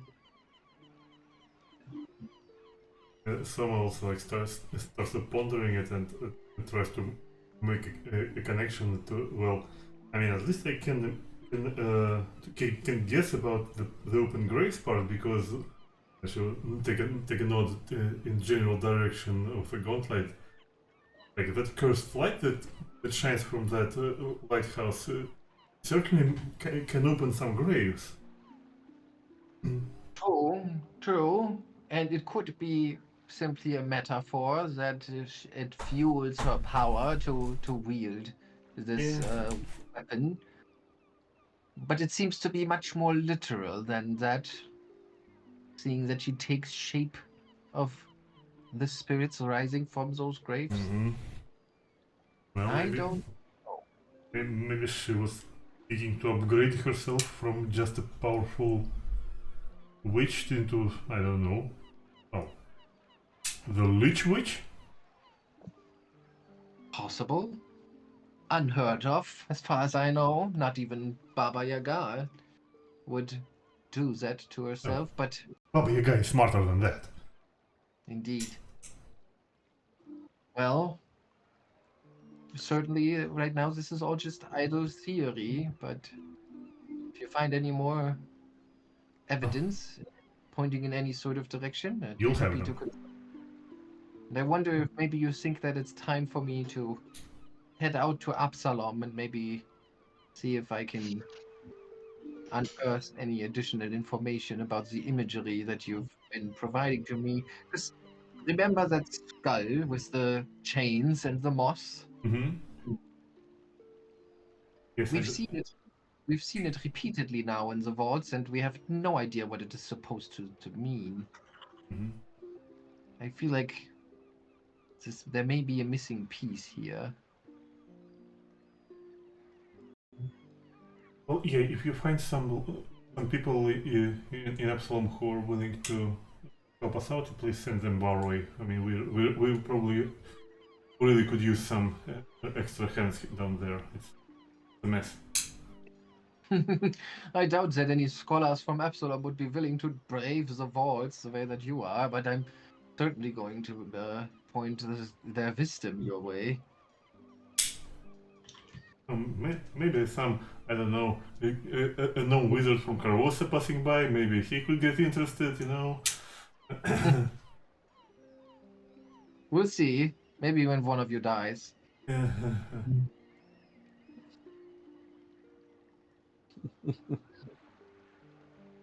All right. Yeah, that'll be it. So, but I take it that Soma encourages him to actually leave and look for her. Oh, yes, I mean, if he like raises his questions, she mentions that this, like, well, I mean, yeah, if you're gonna leave, then like make yourself useful. All right.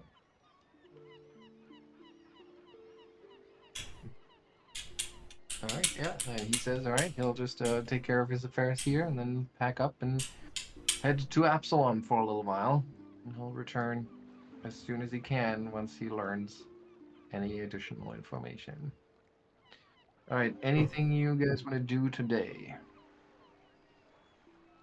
I think we are ready to head back out to the vault. Yeah, I think we should. All right. So we'll skip ahead a little bit here and then move to the vault. Back to the library level. Unless something tries to eat us, then yeah. Well, I think on this level there's only There's There's one room only- we haven't seen yet. We haven't broken into one room yet. Oh, right, yes. And there are technically a couple of staircases that we don't actually know where they go. We just know Yeah. they go up somewhere. So Well, they probably just go back to the higher level or the next one down. Okay, well, Soma, Bring me the light, please.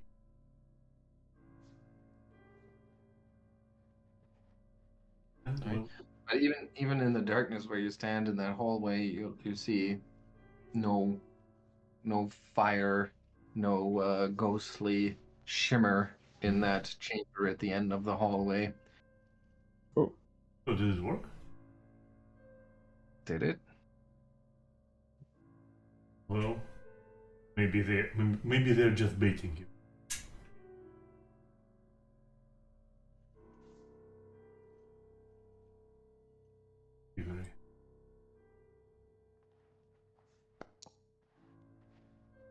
Oh, you're repaired thieves' tools. Right. Oh, let me go to the stats for this. I can prompt you with it because that was not successful, but just a regular fail. Another regular fail. Consistency. Mm-hmm. Ah! Oh, and there go your tools again. Maybe I'll have to get just another hook of this one. I think I've broken this for the third time now. It's probably weakened tool from the repair. Should I just magic your tools back together? If you can, please. I mean, I'm just now. It is a matter of honor to break into this door. Or I could always set the door on fire, melt the lock again. But yes, I do have a scroll of mending that I've been storing here for just such an occasion. I think. How long does it take to cast mending in second edition? Well, it appears it takes 10 minutes. I think Ottardo can fix it faster. Ah, Oh, well then. But apparently not very well. Oh, shots fired.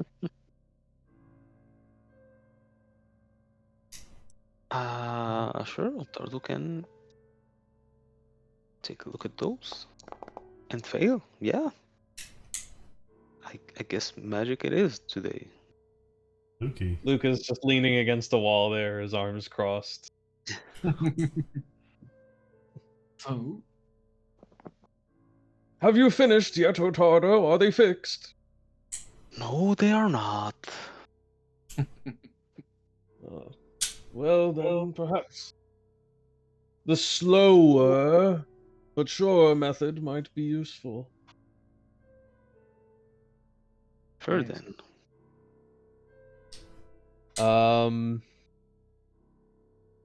How many hit points do they have? I have no idea. I don't think they are listed. What level? What is their level? I think that 0. might.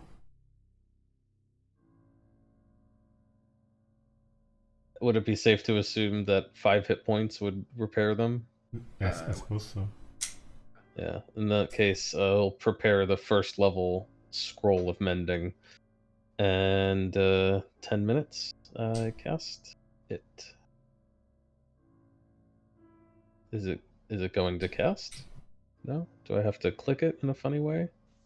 There we go. yeah, there's use. Okay, so you cast it as a level 1 spell, so that's 5 hit points, and that makes the tools usable again after 10 minutes. All right, yeah, so thank you. Now observe. Yeah, if I roll a 1 again, I will hero point it. I hero point it. Wow. all right. Wow. Oh, fuck's sake! I mean, this lock is, I mean, it's really frustrating you, but it is also just a really well-made lock. Given your modifier here and the number of successful checks you need, you do know that this is a major challenge for you. It's not impossible, but major challenge. I don't know if we tried this, but Birke has in her inventory something labeled large silver key. Oh! Yes, and well, if about that, I also have a library key, but I don't think it will fit. The librarian's key does not fit, no. Does the large silver key also have a comment where it was from? How do I put it in the chat? You click on its icon. On the icon. And no, only that it is worth money. Okay, but I do think they left a helpful handout for the GM that lists all the keys and where they are found and what they are called. Yeah, so let me see if I can find that. I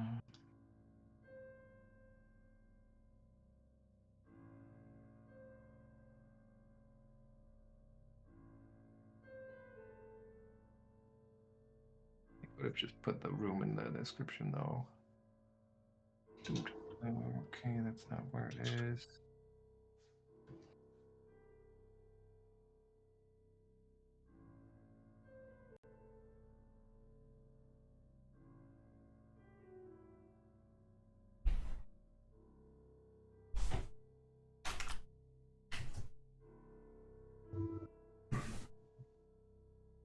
Keys, there we are. Yeah, that's not gonna work. Ottardo's going to go in there and try to just give it a good shove. Sure. The door is probably sturdier than that, given how well the lock resists, but one shove for. I mean, I would say that the door looks like it hasn't been particularly reinforced or anything. Probably whoever put that fancy lock on there thought that that should deter anyone who wasn't. It's not prepared to withstand an actual like brutal assault, and you kind of push against it a little bit, checking its structural integrity. Take a step back, and With his new heavier momentum. exactly, with the new momentum, you throw yourself and your shoulder against it, and the metal causes the wood to splinter and crack, and you burst open the door to reveal a very short corridor, just to step in. Yep. And then there's a little room here with shelves lining the walls. And you've seen plenty of shelves before, of course, but most of the shelves had been started, or somebody had started to clear them. These are mostly still full. However, there's something else that takes most of your attention here. Two things. One is a partially completed or maybe partially ruined sculpture of a sprawling city atop a 5-foot diameter circular table. And on the far side of the room, a wooden statue of a female figure of sorts. Or at least you think it's a statue, because as you step into the room, the statue animates. And we can roll for initiative. Woohoo! I'll let you roll for your own.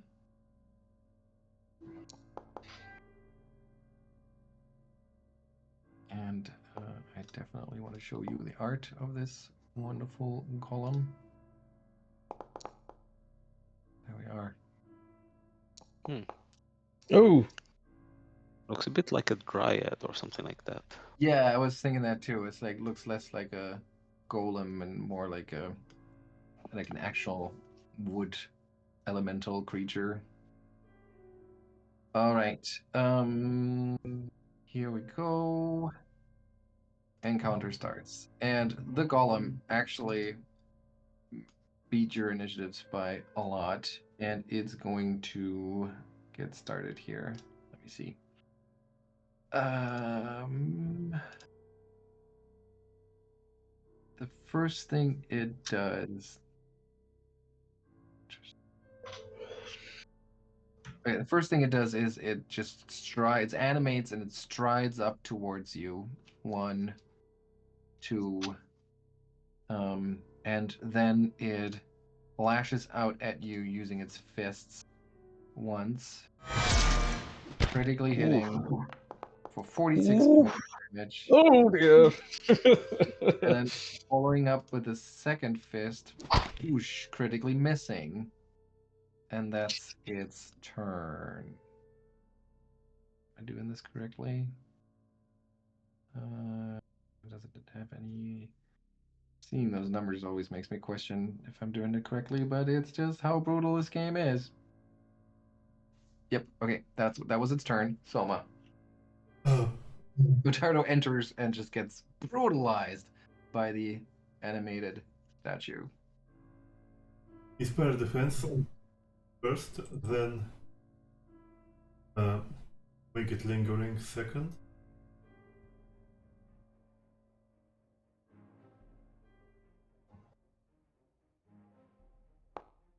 I believe it works. Yep.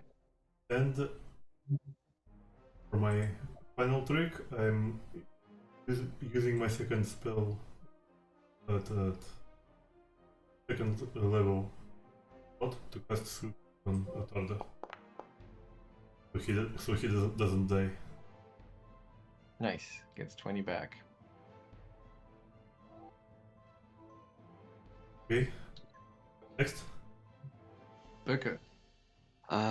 Birke will step into the room. Oops. Oh. How do you cycle through? With Z, hovering and Z. Easy. But you have to cycle because it should be dodging. You should be able to select them. I'm trying to move Ottardo and I'm trying to move Birke and it's giving me oh okay, I have them selected both at once. Okay, so I do this and then this, and now I can finish moving Birke. Okay. And then she will hunt prey, designate the creature as her prey, so that's second action. And as part of that, she gets a free recall knowledge. Yep. That'll be Arcana, Crafting. I don't think she has any applicable lore. Okay, Arcana it is. Oh, I forgot to make it hidden. Yeah, but very nice. That's a regular success, and Birke immediately that's a golem. That's not an animated statue. That would look differently. This is clearly a golem, and that means that it is a constructed creature. It is mindless. It is of the golem type, which means it must have some sort of magic immunity, but or like has weird reactions to magic, because that's what is typical for golems, that they might be harmed by certain spells and healed by certain other spells, slowed or vulnerable to certain other things. But it's hard, like she doesn't know specifically, except for the fact that it's made of wood, which might make you think that fire is probably a good idea. But sometimes spells have weird effects on golems. She knows that. And I'll give you one question you can ask me about it.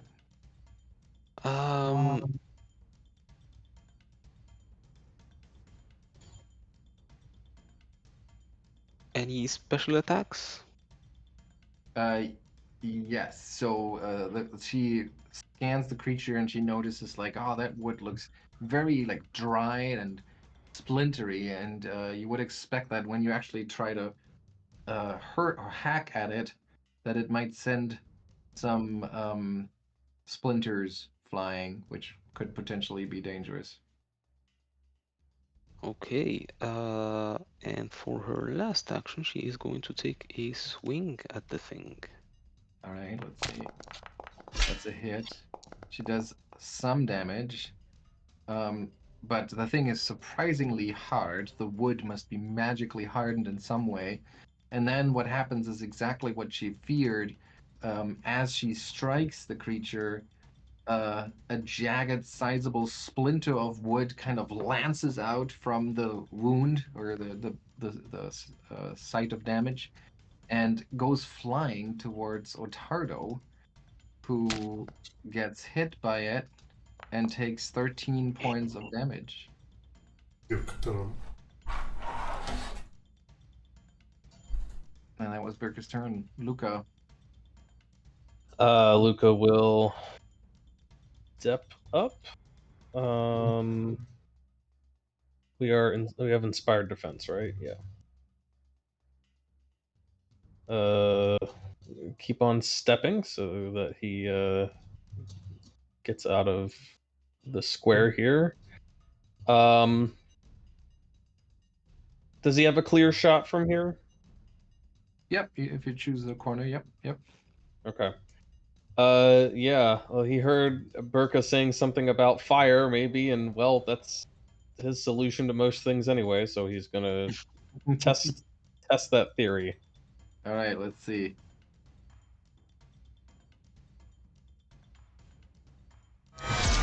Oh, Ooh, roll for damage.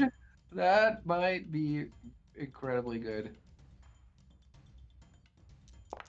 so that's 26 with the crit. So that's just the regular damage that we see here. Okay, so let's see what's going on. So harmed by any magic is the type of target that causes it to take the listed amount of damage instead of the usual effect. It takes the damage listed in the parenthetical. Okay, so normally you would do the 2d4 plus 6 doubled, but because of its vulnerability, it actually takes 48 doubled. Oh, okay. So burn, poor golem. Yeah, so you see it's super effective. It just goes like tinder. Was that Yeah. uh, yeah, okay. yeah. Lucca just turns to Birke and he's like, "Seems to be a solid working theory." Ottardo. Ottardo will start by laying hands on himself. Mm-hmm. Um, and then as a free action, he is going to Sorry. yeah, he's going to drop his warhammer. Oh no, second action he's going to raise his shield. And that leaves him with only one action.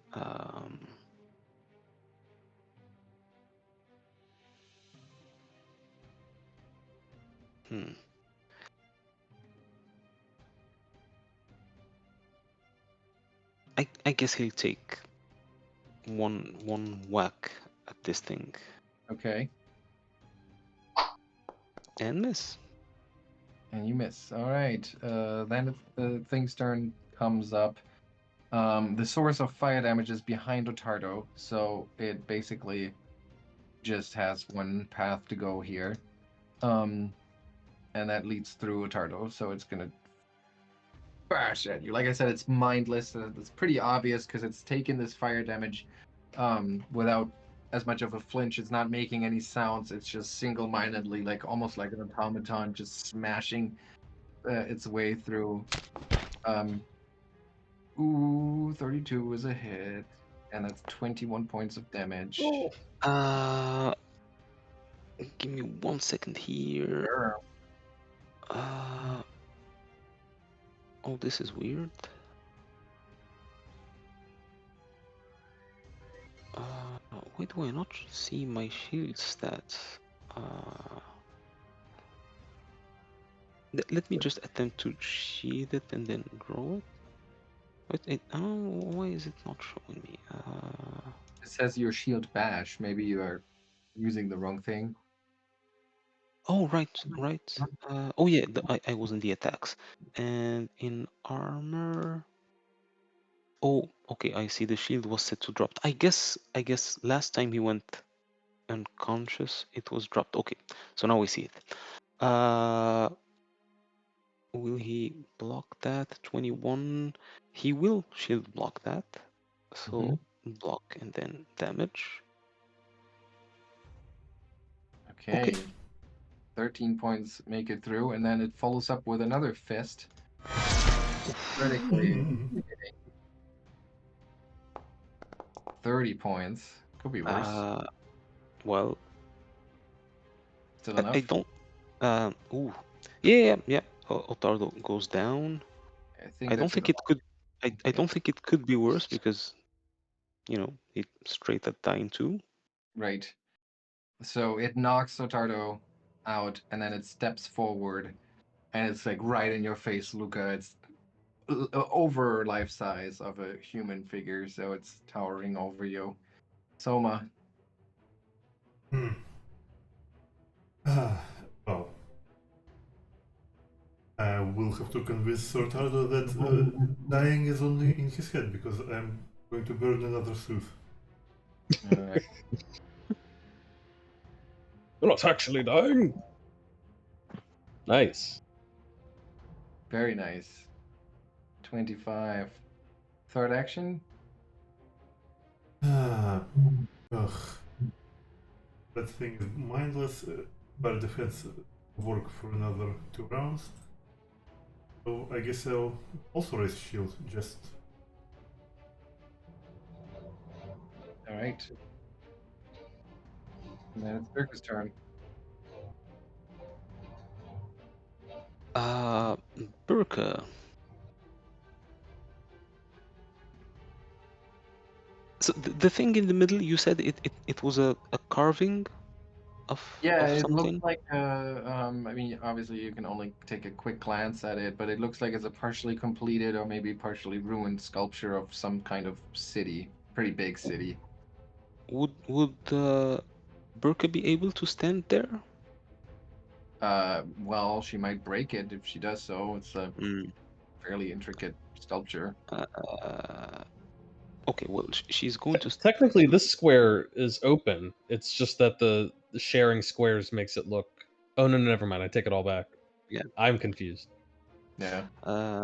Okay. Well, Birke is going to swing at the creature All right. and miss, and again. All right. Second one is a hit. 14 points of damage, of which some damage makes it through, but once again, a splinter lances out at this time at Birke. It's almost as if the creature is controlling that, and it strikes you. That's a range tag, by the way. If Jesus that Christ, critical that hit. provokes from anyone. 22.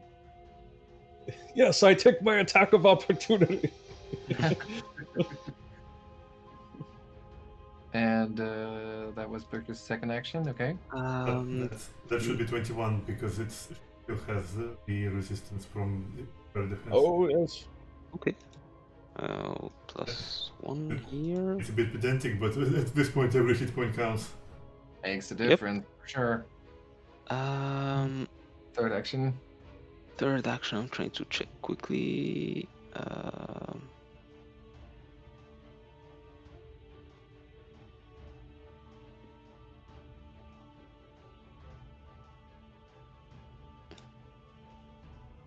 I don't see anything. A desperate final swing. Okay. That's how you do it. That is how you do it, and that is that already doubled? No. Is it? No, Two? I think that's just a regular hit. Yes, That's just a regular. So Yeah, it makes a double. miss a hit. Oh, wow. Yeah, it may be desperate, but it is with strength and vigor and determination, saving her friend. Great, timely critical. But And I think it's just a normal hit, right? Because would a 21 normally hit it? This is strange. Yeah. Oh, Right. okay, yeah, That's yeah, why. yeah, That's why it is a hit. Okay. yeah. So the Um, automation did calculate it correctly. It was. Yes, it did. It did. So it gets Mm. some hit points back. All right. Wait Nonetheless, a second. But didn't natural 20 bumps death rate anyway? Yeah, but it wasn't a success. It was a miss, and then the Oh. natural 20 turns it into a regular success. Yeah. That's what happened here. All right. So the golem got hit again, but this time it doesn't cause another splinter because that's a reaction, so it already took that. Lucca. Oh man. I don't know if I should keep trying to hit it because I feel like I got pretty lucky on that first attack, or if I should throw out a sphere. I don't know what its reflex saves are like, so I haven't tested those yet. haven't tested those. Do you have anything with splash damage? Any alchemist's fire? No, I don't have. I'm not carrying the alchemist's fire. Why would I? I'm gonna try producing flame again. All right, right from there where you are. Right. Yeah. Okay. I mean, it used a reaction. Yep. All right. Attack. Ugh. Oh dear. Yes. I'm going to roll a hero point. Use Yeah. the hero point on that. Good idea. 26. Well spent hero point. All right, here's the damage from its. Where is it? From its harmed by ability. So 19 points of fire damage. Yes. So it completely ignores the damage I would normally do. Yeah, it says harmed by fire. Oh, sorry, harmed by any magic of this time that targets targets the golem causes it to take the listed amount instead of the usual effect. Interesting. Okay. I'm going to use my last action. Now I do wish I had a +1 on my staff. I'm not going to bother trying to attack it with my staff. I'm going to use my last action to say, who's after me? Ottardo.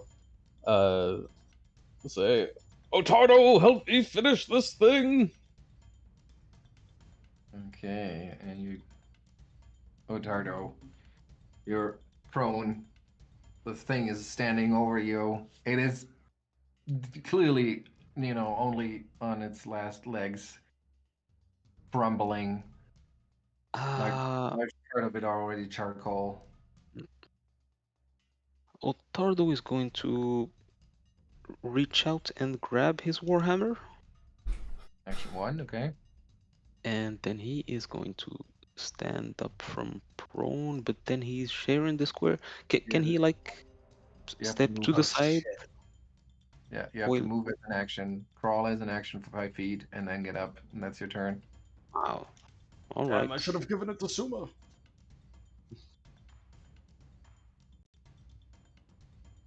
All right, and then you can remove the prone condition. Uh, so crawling is just one action. Crawling is Yeah. an action, 5 feet for 5 1 feet. Maybe he is going to swing at the thing, reach for its ankles. Oh, Or, crawl or, over then. or you know what? He's going to try to trip it. Oh, nice. He Okay. is going to reach for its ankles. Okay. Would that count as fulfilling the edict? Help finish it off? I mean, I Yeah. think so. Yeah. All right. Oh, you are helping him to finish her off, so I guess. That is not enough. I believe it's against the athletics DC, right? So that's not enough. Mm. Do you want to hero point that? Worth it? Yeah. All No. right. Okay. Golem's turn comes up. It's uninterested in like one of an Ottardo crawling away and just kind of swinging at its legs. It's not really tactical in that sense that it would notice what Ottardo's even trying to do. So it just attacks Birke because that's who attacked it last. Hits Birke for 16. Ottardo is going to grant Birke 6 points of resistance to that. So let me Mhm. select Birke, apply the damage, and then And then you get grant your her attack. back +6. Yes, and then he will get to swing at the creature, and that can only be a strike, not Okay, just a anything regular else. strike. Ooh, Yes. And it is a critical hit, and it is 20 points, and it is enough to oof. bring the creature down. So I would imagine you like swing your warhammer directly at its knees, and there's this like cracking sound, and you hear like a tree cracks. At first, you hear it once crack, and then an even longer crack, and it just topples over and goes as it hits the floor and lands next to Ottardo. That wooden shape, or that wooden face shaped to look like a woman, so right next to yours. But you made it. Wow, that was good timing. Harrowing.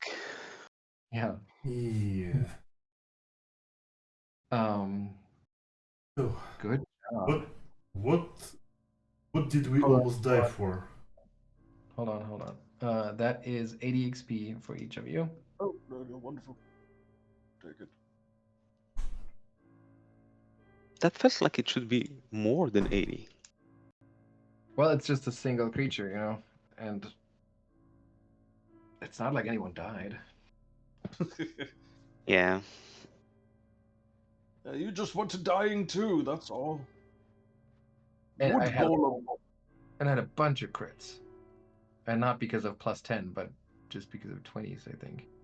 By the way, speaking of wounded too, I think I will try to treat wounds on Ottardo because that removes the wounded condition. And Lucca, I mean, he's obviously interested about this library, but he also wants to check that golem.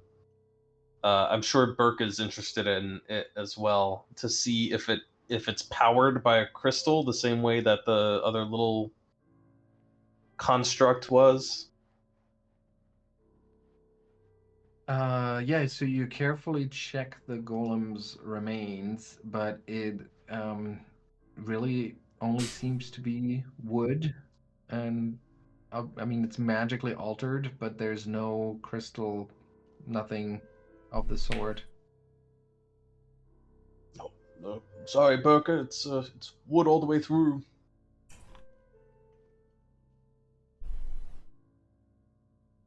While he's being treated by Soma, Ottardo will spend his time refocusing. Mhm. Okay. Yeah, for at least for the next hour, Ottardo is still wounded. All right.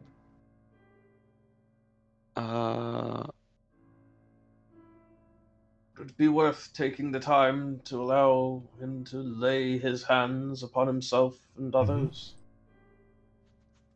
Yeah, and I will try to treat the wounds on Birke as well.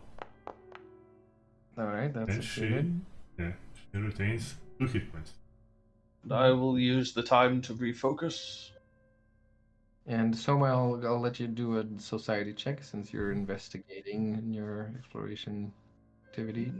There's just one thing I'd like to point out because I just learned it recently, which is that there's a clause in treat wounds that says that if you succeed, you can continue for an hour and you get extra healing. Wait, what? Yeah, you double the heal. Yeah. The target is then. If you succeeded your check, you can continue treating the target to grant additional healing. If you treat them for a total of 1 hour, double the hit points they regain from treat wounds. Okay. Well, it wouldn't be super useful in this case, but yeah, for some other time maybe. Right, Ottardo, especially when your crits succeed, you might want because you know ahead of time that your Yeah. crits succeed, and then you can say, "Well, I'm actually going to keep doing this." and if you don't have a paladin in the party, then that would definitely be useful. If you don't just have lay on hands every 10 minutes. Yeah. Ottardo, I think, will need 40 minutes to get himself and Birke back up to full. We can just call it an hour. Mm-hmm. All right, and Cardis, what I'll give Soma is that did her name change? I guess. The sculpture of the city that you see in the center of the room, she's pretty sure that it's Absalom, or it's supposed to be depicting Absalom, and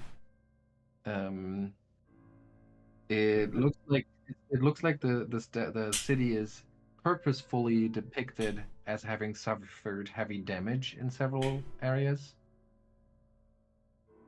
At this point, I'm already expecting this kind of art in this place. Mm-hmm.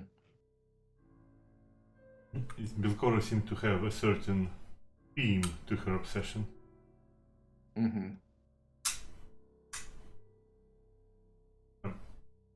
Yeah, meanwhile, what exactly are we standing in? You want to check the shelves? Yes. Yeah. So most of the books focus on the history of Absalom's sieges. Like Absalom, I don't know if you as players know that, but Absalom is famous for having suffered a number of sieges. And there's, yeah, like I said, a lot of books here in various languages from various writers. It's probably a pretty good collection. especially if you want to like cross-reference information and things like that. So Soma might not immediately realize that, but I'll tell you as players that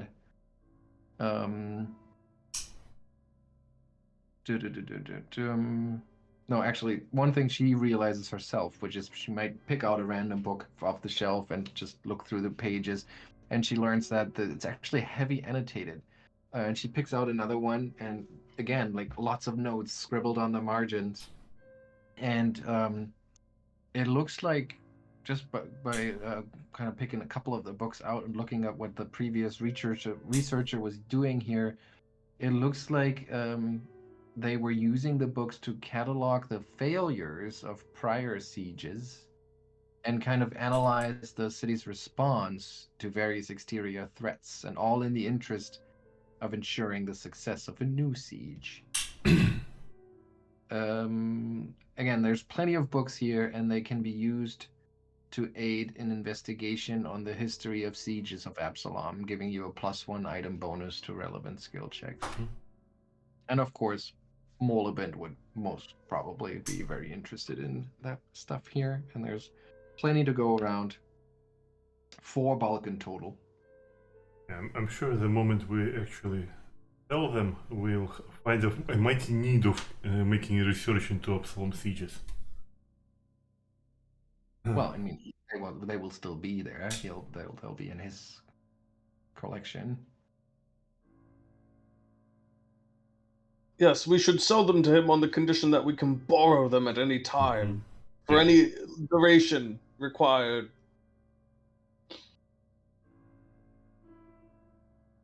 Yeah, so it's 4 bulk if you want to. Yeah, There we give them to Birke, I think. you go. Let me see. As before, I can take one if necessary. And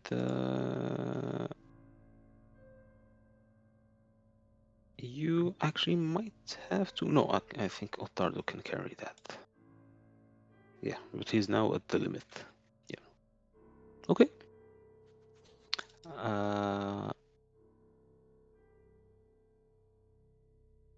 Magic? Any magic? No magic in this room.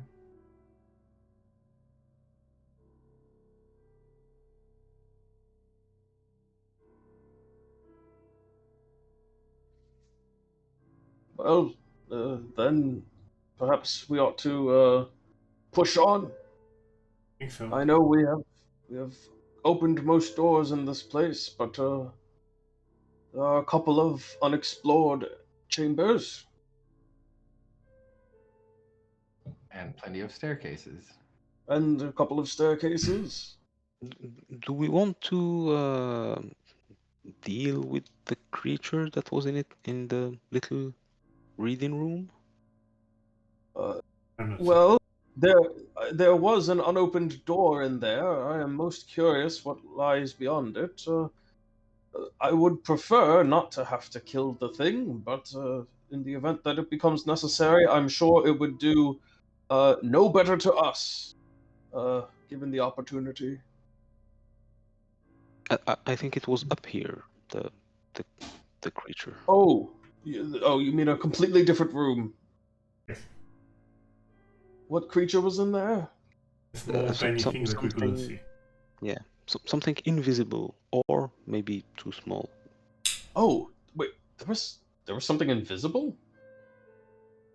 I think it was described that we don't see where the voice comes from, but we saw the book being read, which was very vile. Oh, The book, the book lay open on the table. oh, I very much missed that somehow last time in the confusion. Perhaps I, in my recent studies, perhaps I have, well, not really studies. I'm a sorcerer. I have a spell that can help. That's all I'm trying to say. Okay then. Well,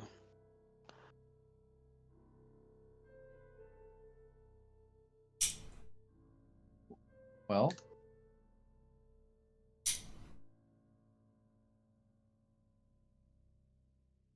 Well. Yes. I cast See the Unseen, and from behind the dark eye holes of his mask, you see a little reddish light begin to flare deep in each socket. Ooh. You gaze pieces through illusions and find invisible creatures and spirits. You can see them as though they weren't invisible. Wow. It's See Invisible. I think they just changed the name recently Oh, it's a remaster with the thing. new. Yeah. Yeah. Okay. All right. So yeah, so you had barricaded the door somewhat, so you have to move the desk, but eventually, of course, that's not a lot of work to do. And then what? Ottardo reaches for the door. Guess I have to stand over here. Okay. So Ottardo opens the door. Oh my Yeah. god, I can see it! Yep. And I think you even see the outline, if I'm not I mistaken. do! I see it! That's actually super cool. Now we do, but we didn't last time. No, because I gave it the invisible condition, and that actually interacts with the See the Unseen spell. Okay. Yeah, but you guys don't see it, do you? I see the outline. Yeah, I see the sound it makes. Technically, something like that. Yeah. Oh, okay, because I actually see like the token, Oh. Nice. but it's like weirdly translucent and grayed oh. out. Okay. But weirdly translucent. But you see it as if, like, there's sort of like sound waves in it. No, or I ripples, see or the actual yeah. art. Yeah. Oh yeah, Okay. you just need you guys need to put the condition on you. You have the spell effect not Well, on. I'm the only one who has it, I think. Oh, I thought that everyone has that. Okay. Th- that's what I meant. Like last session, we didn't see even because now at Yeah, least I I get it now. see. Yes. Last time I had it basically on my GM layer, so that you didn't even see the token. This time I gave it the invisible condition, and I probably should have given it the undetected condition as well. Let me see. Now it'll probably disappear when I do this. Yes. Yeah. So at first it would be undetected, but once you open the door, you'll hear it speak, and you'll be able to pinpoint it roughly to that location, and it'll say something to the effect of, "What? You again? I thought that I wouldn't have to deal with you. It's been a couple of days of peace and quiet here. Why have you come to disturb me? Just shut the door like be good little big ones and disappear." Oh, now I remember. I was out of spell slots for this the last time I came through. That's why I didn't do it. Yeah. Lucca, now that he sees the thing, and is it tiny?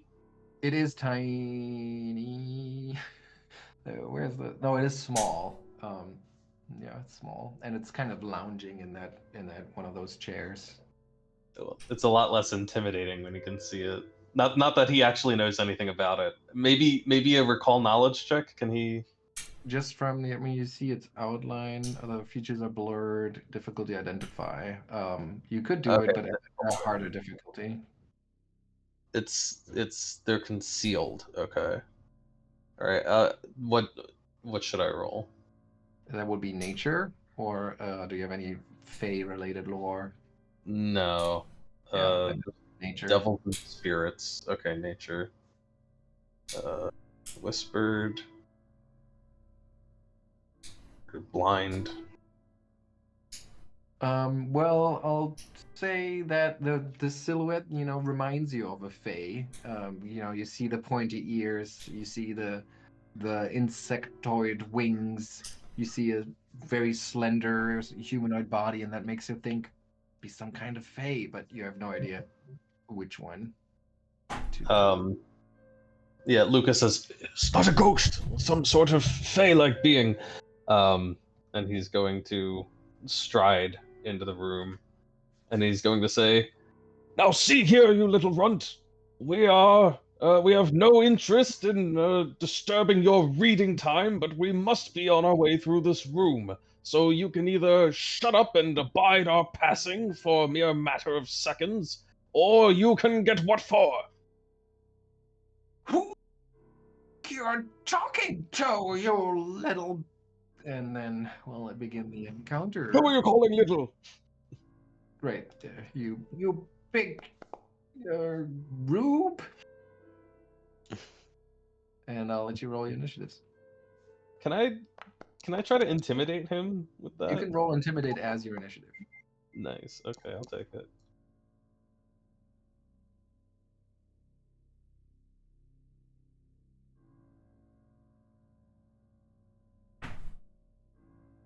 Roll public. I guess I just click on it later and say use it for initiative. Nice. Yep. All right. Yeah. So you do win the initiative with that spectacular roll. There you go. Yeah. So it responds like, "Who do you think you're talking to, you big oaf?" And a book flies onto the table.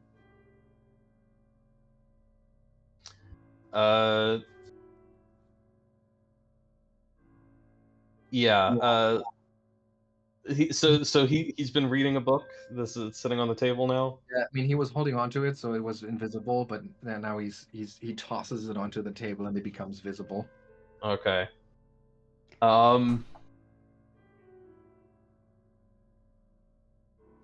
Can Lucca like see what the contents of the book are at a glance? Not like in detail. Does it look like? I think we glimpsed it last time. It was something grisly. No, it's a different book, but again, it's equally grisly subject matter. Like you see that it lands on a page with a very detailed anatomic sketch of a dissected body, but the expression on the face of the creature tells you that it was probably a vivisection. Okay. Lucca is going to point his finger at the book, and he says, "You're going to let us pass, or you'll never find out how that vivisection ends." And you see a little flick of fire appear at the tip of his finger. All right, all right. You want to try to intimidate him? Right. Yeah. All right, do it.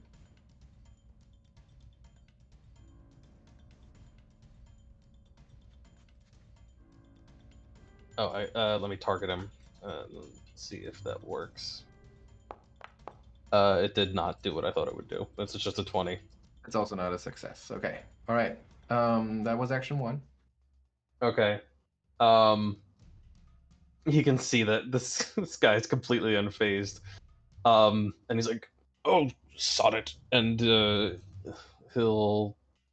I don't think I can use see the unseen. I don't think I can cast it on anyone else. I think it's only on me, right? Let me see. You can see. You can also. Yeah, I don't know if I can target anyone else. Yeah, doesn't look like it. So I think the way this works, if I remember correctly, is I actually need to use an action to point out the square to other people. Mm-hmm. I think so. Okay. But no, wait. I think you don't need to because It is detected right now. yeah, Oh, it's detected. from hearing it, we basically pinpointed the square. Is that it?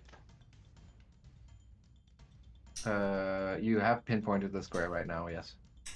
Which means So 50-50. yeah, Okay.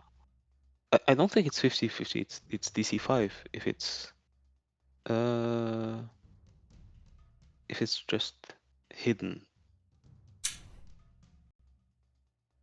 But I think it's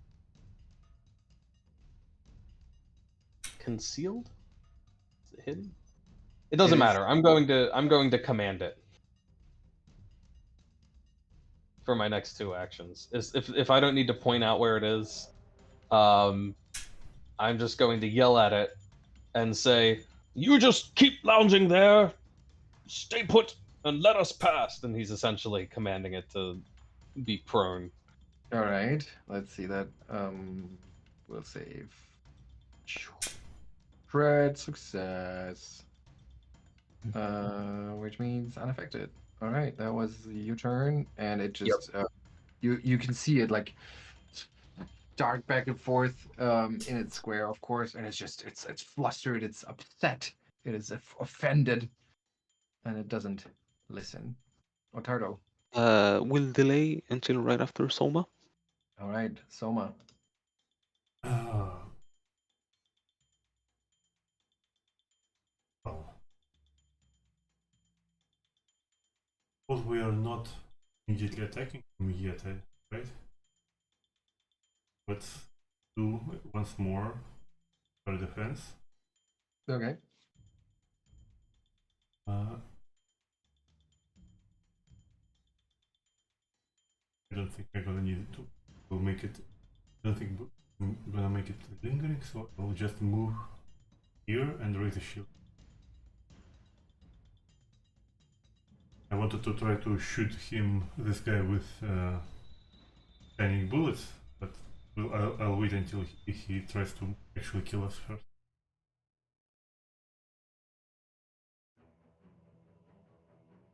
All right, Ottardo. Ottardo will raise his shield, move into the room.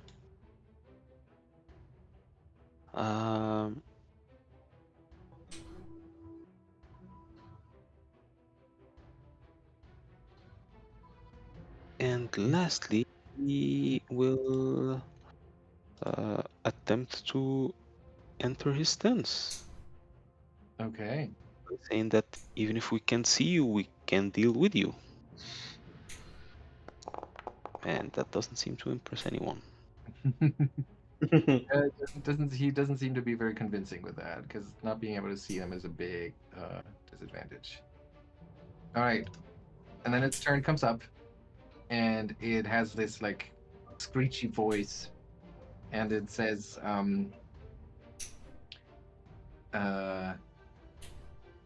"You're making a huge mistake here. I've dealt with much worse than you to get some peace and quiet in here, and now I will now I will show you the power of the light." And it starts to, from its square, a mote of light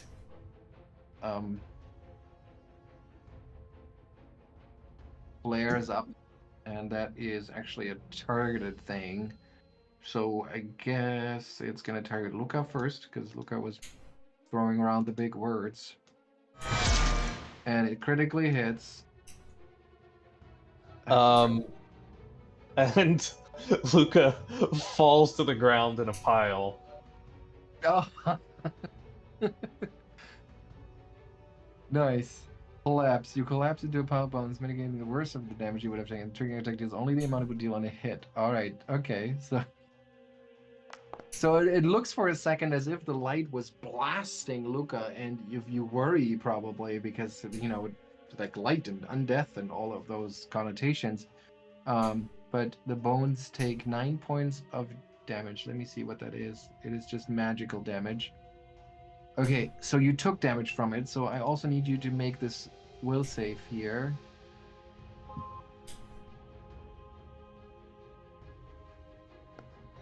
You succeed. Alright, so then that's fine. Nothing further happens to you.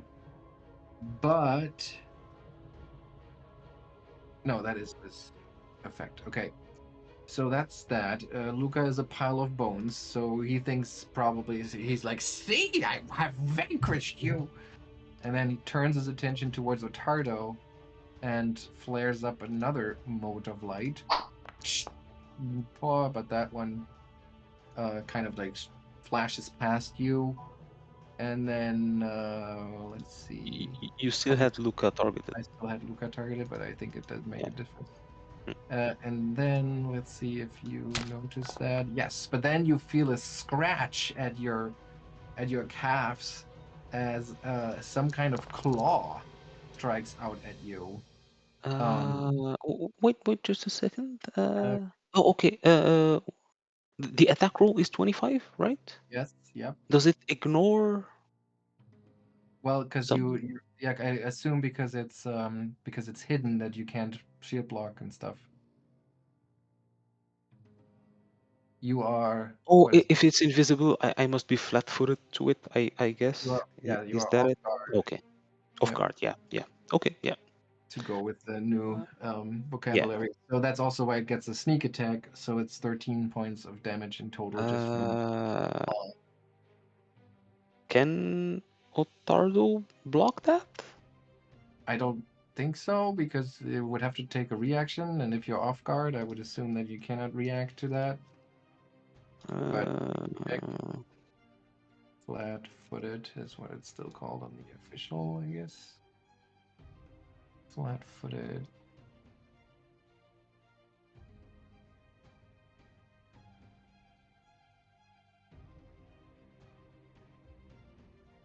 I don't Okay. think there's anything. Yeah, so flat-footed doesn't say anything about that.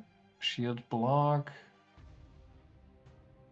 Shield block, where's the action?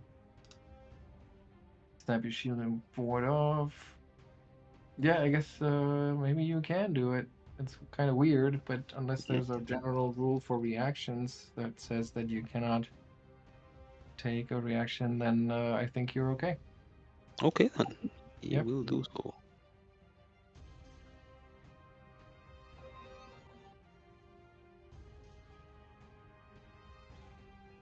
All right, so some of that damage still comes through. Okay, and then it is Birke's turn. Birke will move into the room, hunt the creature. Full line of sight. It needs line of sight? Yeah, pretty sure she needs to be able to Okay. see it. Well, if not, I guess she will attempt to swing at the creature and fail her first flat check, Mm-hmm. and then attempt a second one and fail that too. All right, and then it is Lucca's turn. Turn I'm to collapse. actually going to delay because I'm still trying to figure my stuff out. All right, Soma. Okay, bro. Kind of wanted to try to shoot him after all, but we should just maintain the inspired defense. So I will maintain inspired defense. I will take a step inside.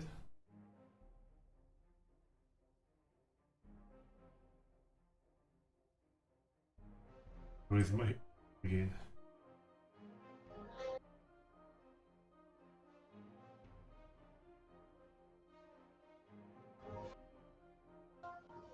Okay, Ricardo.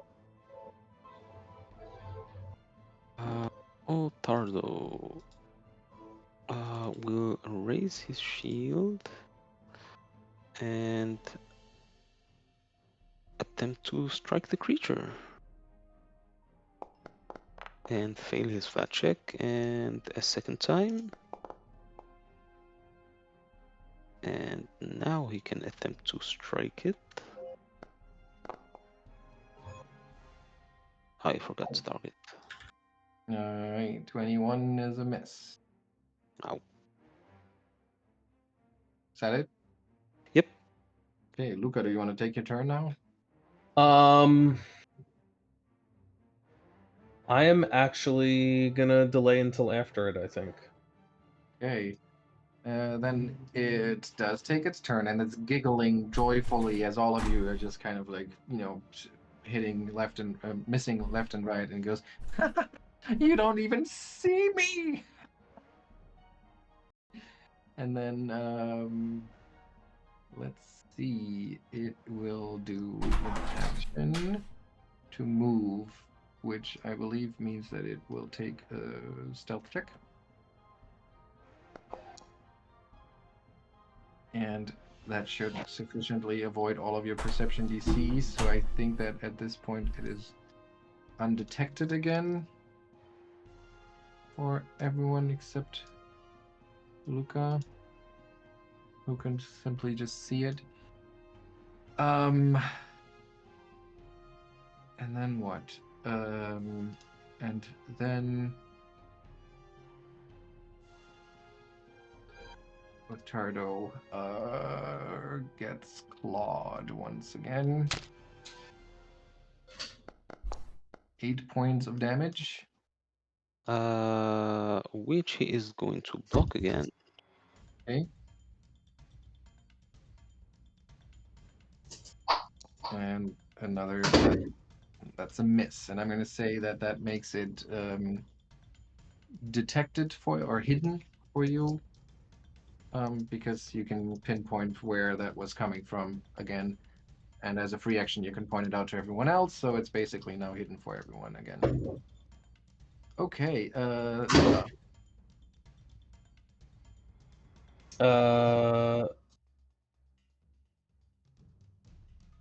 Oh, that doesn't help me much. I was trying to see if I could summon something that would be useful, but not quite at this level yet. So, I'm going to do the only thing I can do to start, which is stand. Which in Lucca's case, um, you probably just see from like the pile of debris lying on the ground. You can see like the cloak and the mask lying there, and bones have probably scattered and are sticking out here and there.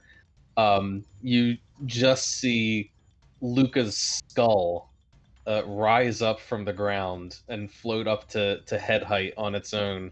And then slowly all of the other bones begin to draw themselves up as well back into shape, and the hood and the cloak all kind of pull themselves together back into place. Um, and I'm sure this thing is nimble, but this is probably. Oh, no. Here's what we're going to do. Why didn't I think of this before? Um,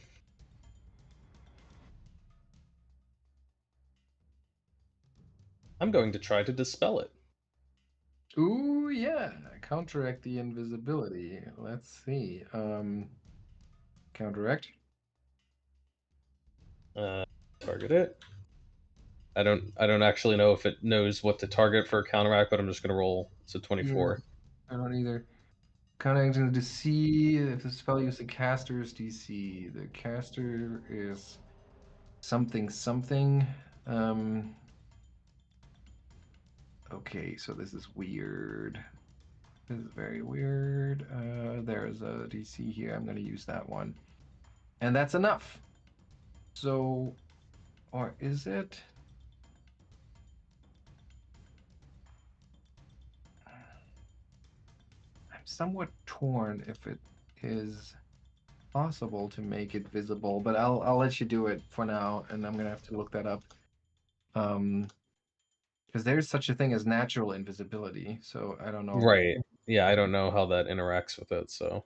Yeah, but it doesn't actually say on its sheet. It doesn't actually have an invisibility ability. It just has an ability that lets it become invisible, and that has no traits. So I don't know. That doesn't seem right.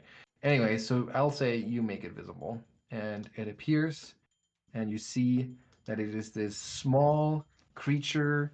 It's somewhat, like insectile wings, large eyes, somewhat kind of bulbous head. Could you pop out the art? Yeah, that's what it looks Cool. like. Yeah, very strange little thing.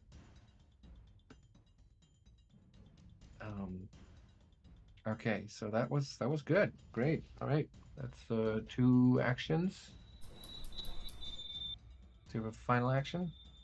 Well, I had to stand. Yeah. Okay, Birke. Birke will now hunt the creature since it can see it. So that's first action. What skill would that be? Nature. Nature.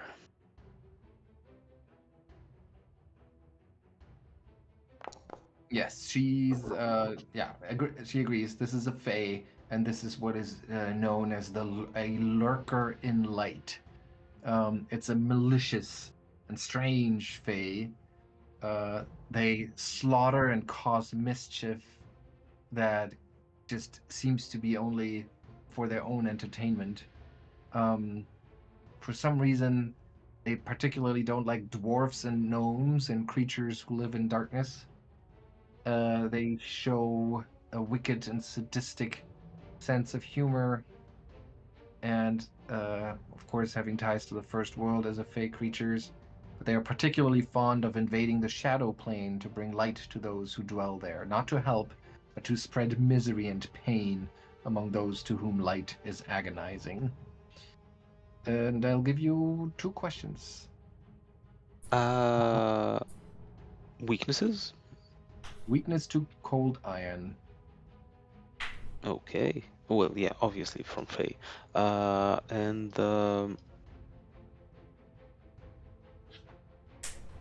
immunities? Immunity to getting blinded. Okay.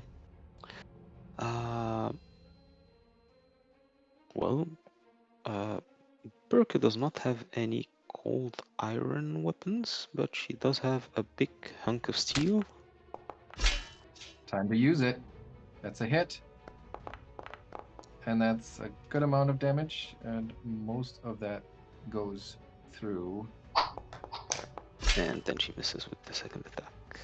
And then she misses. All right. Then it's Soma. Okay. Now I want to try and Great. basically, All of that damage. I want to Sorry. demoralize him. Okay. Roll your intimidate. Yes. Someone will yell, "Oh, you fool! You think you could destroy Lucca? Can't you see he's a powerful demi-lich?" And well, I think I should have it normalized somewhere here in the. Yeah, there it is. But I have targeted. I will roll intimidation. Pretty nice. All right. So yeah, it locks eyes with you, and it says, "Who do you think I am? I've walked the plains. I have seen creatures beyond your mortal ken." Oh well. Right, then I will just shoot him with a shining bullet. All right. Shiny. I wanted to try this thing at least. Nice. Wait, I didn't do anything yet. And you miss. All right. Ottardo. Starts by raising his shield and then swings his hammer at the creature. Does some damage. Is the creature flying around? Yes. Okay, then he will just try to do that again and then misses. And misses. All right. The creature flutters through the center of the room, and as it does so, let me see when exactly that happens. Yeah, as it does so, it blends with the light and becomes invisible once more, which means it is also undetected. Okay, all right, so that's one thing to do, and then it will, Birke has been pretty dangerous, so Birke, get ready for a fortitude save, I believe. Oof. Yes, fortitude save, as her vision starts to fade.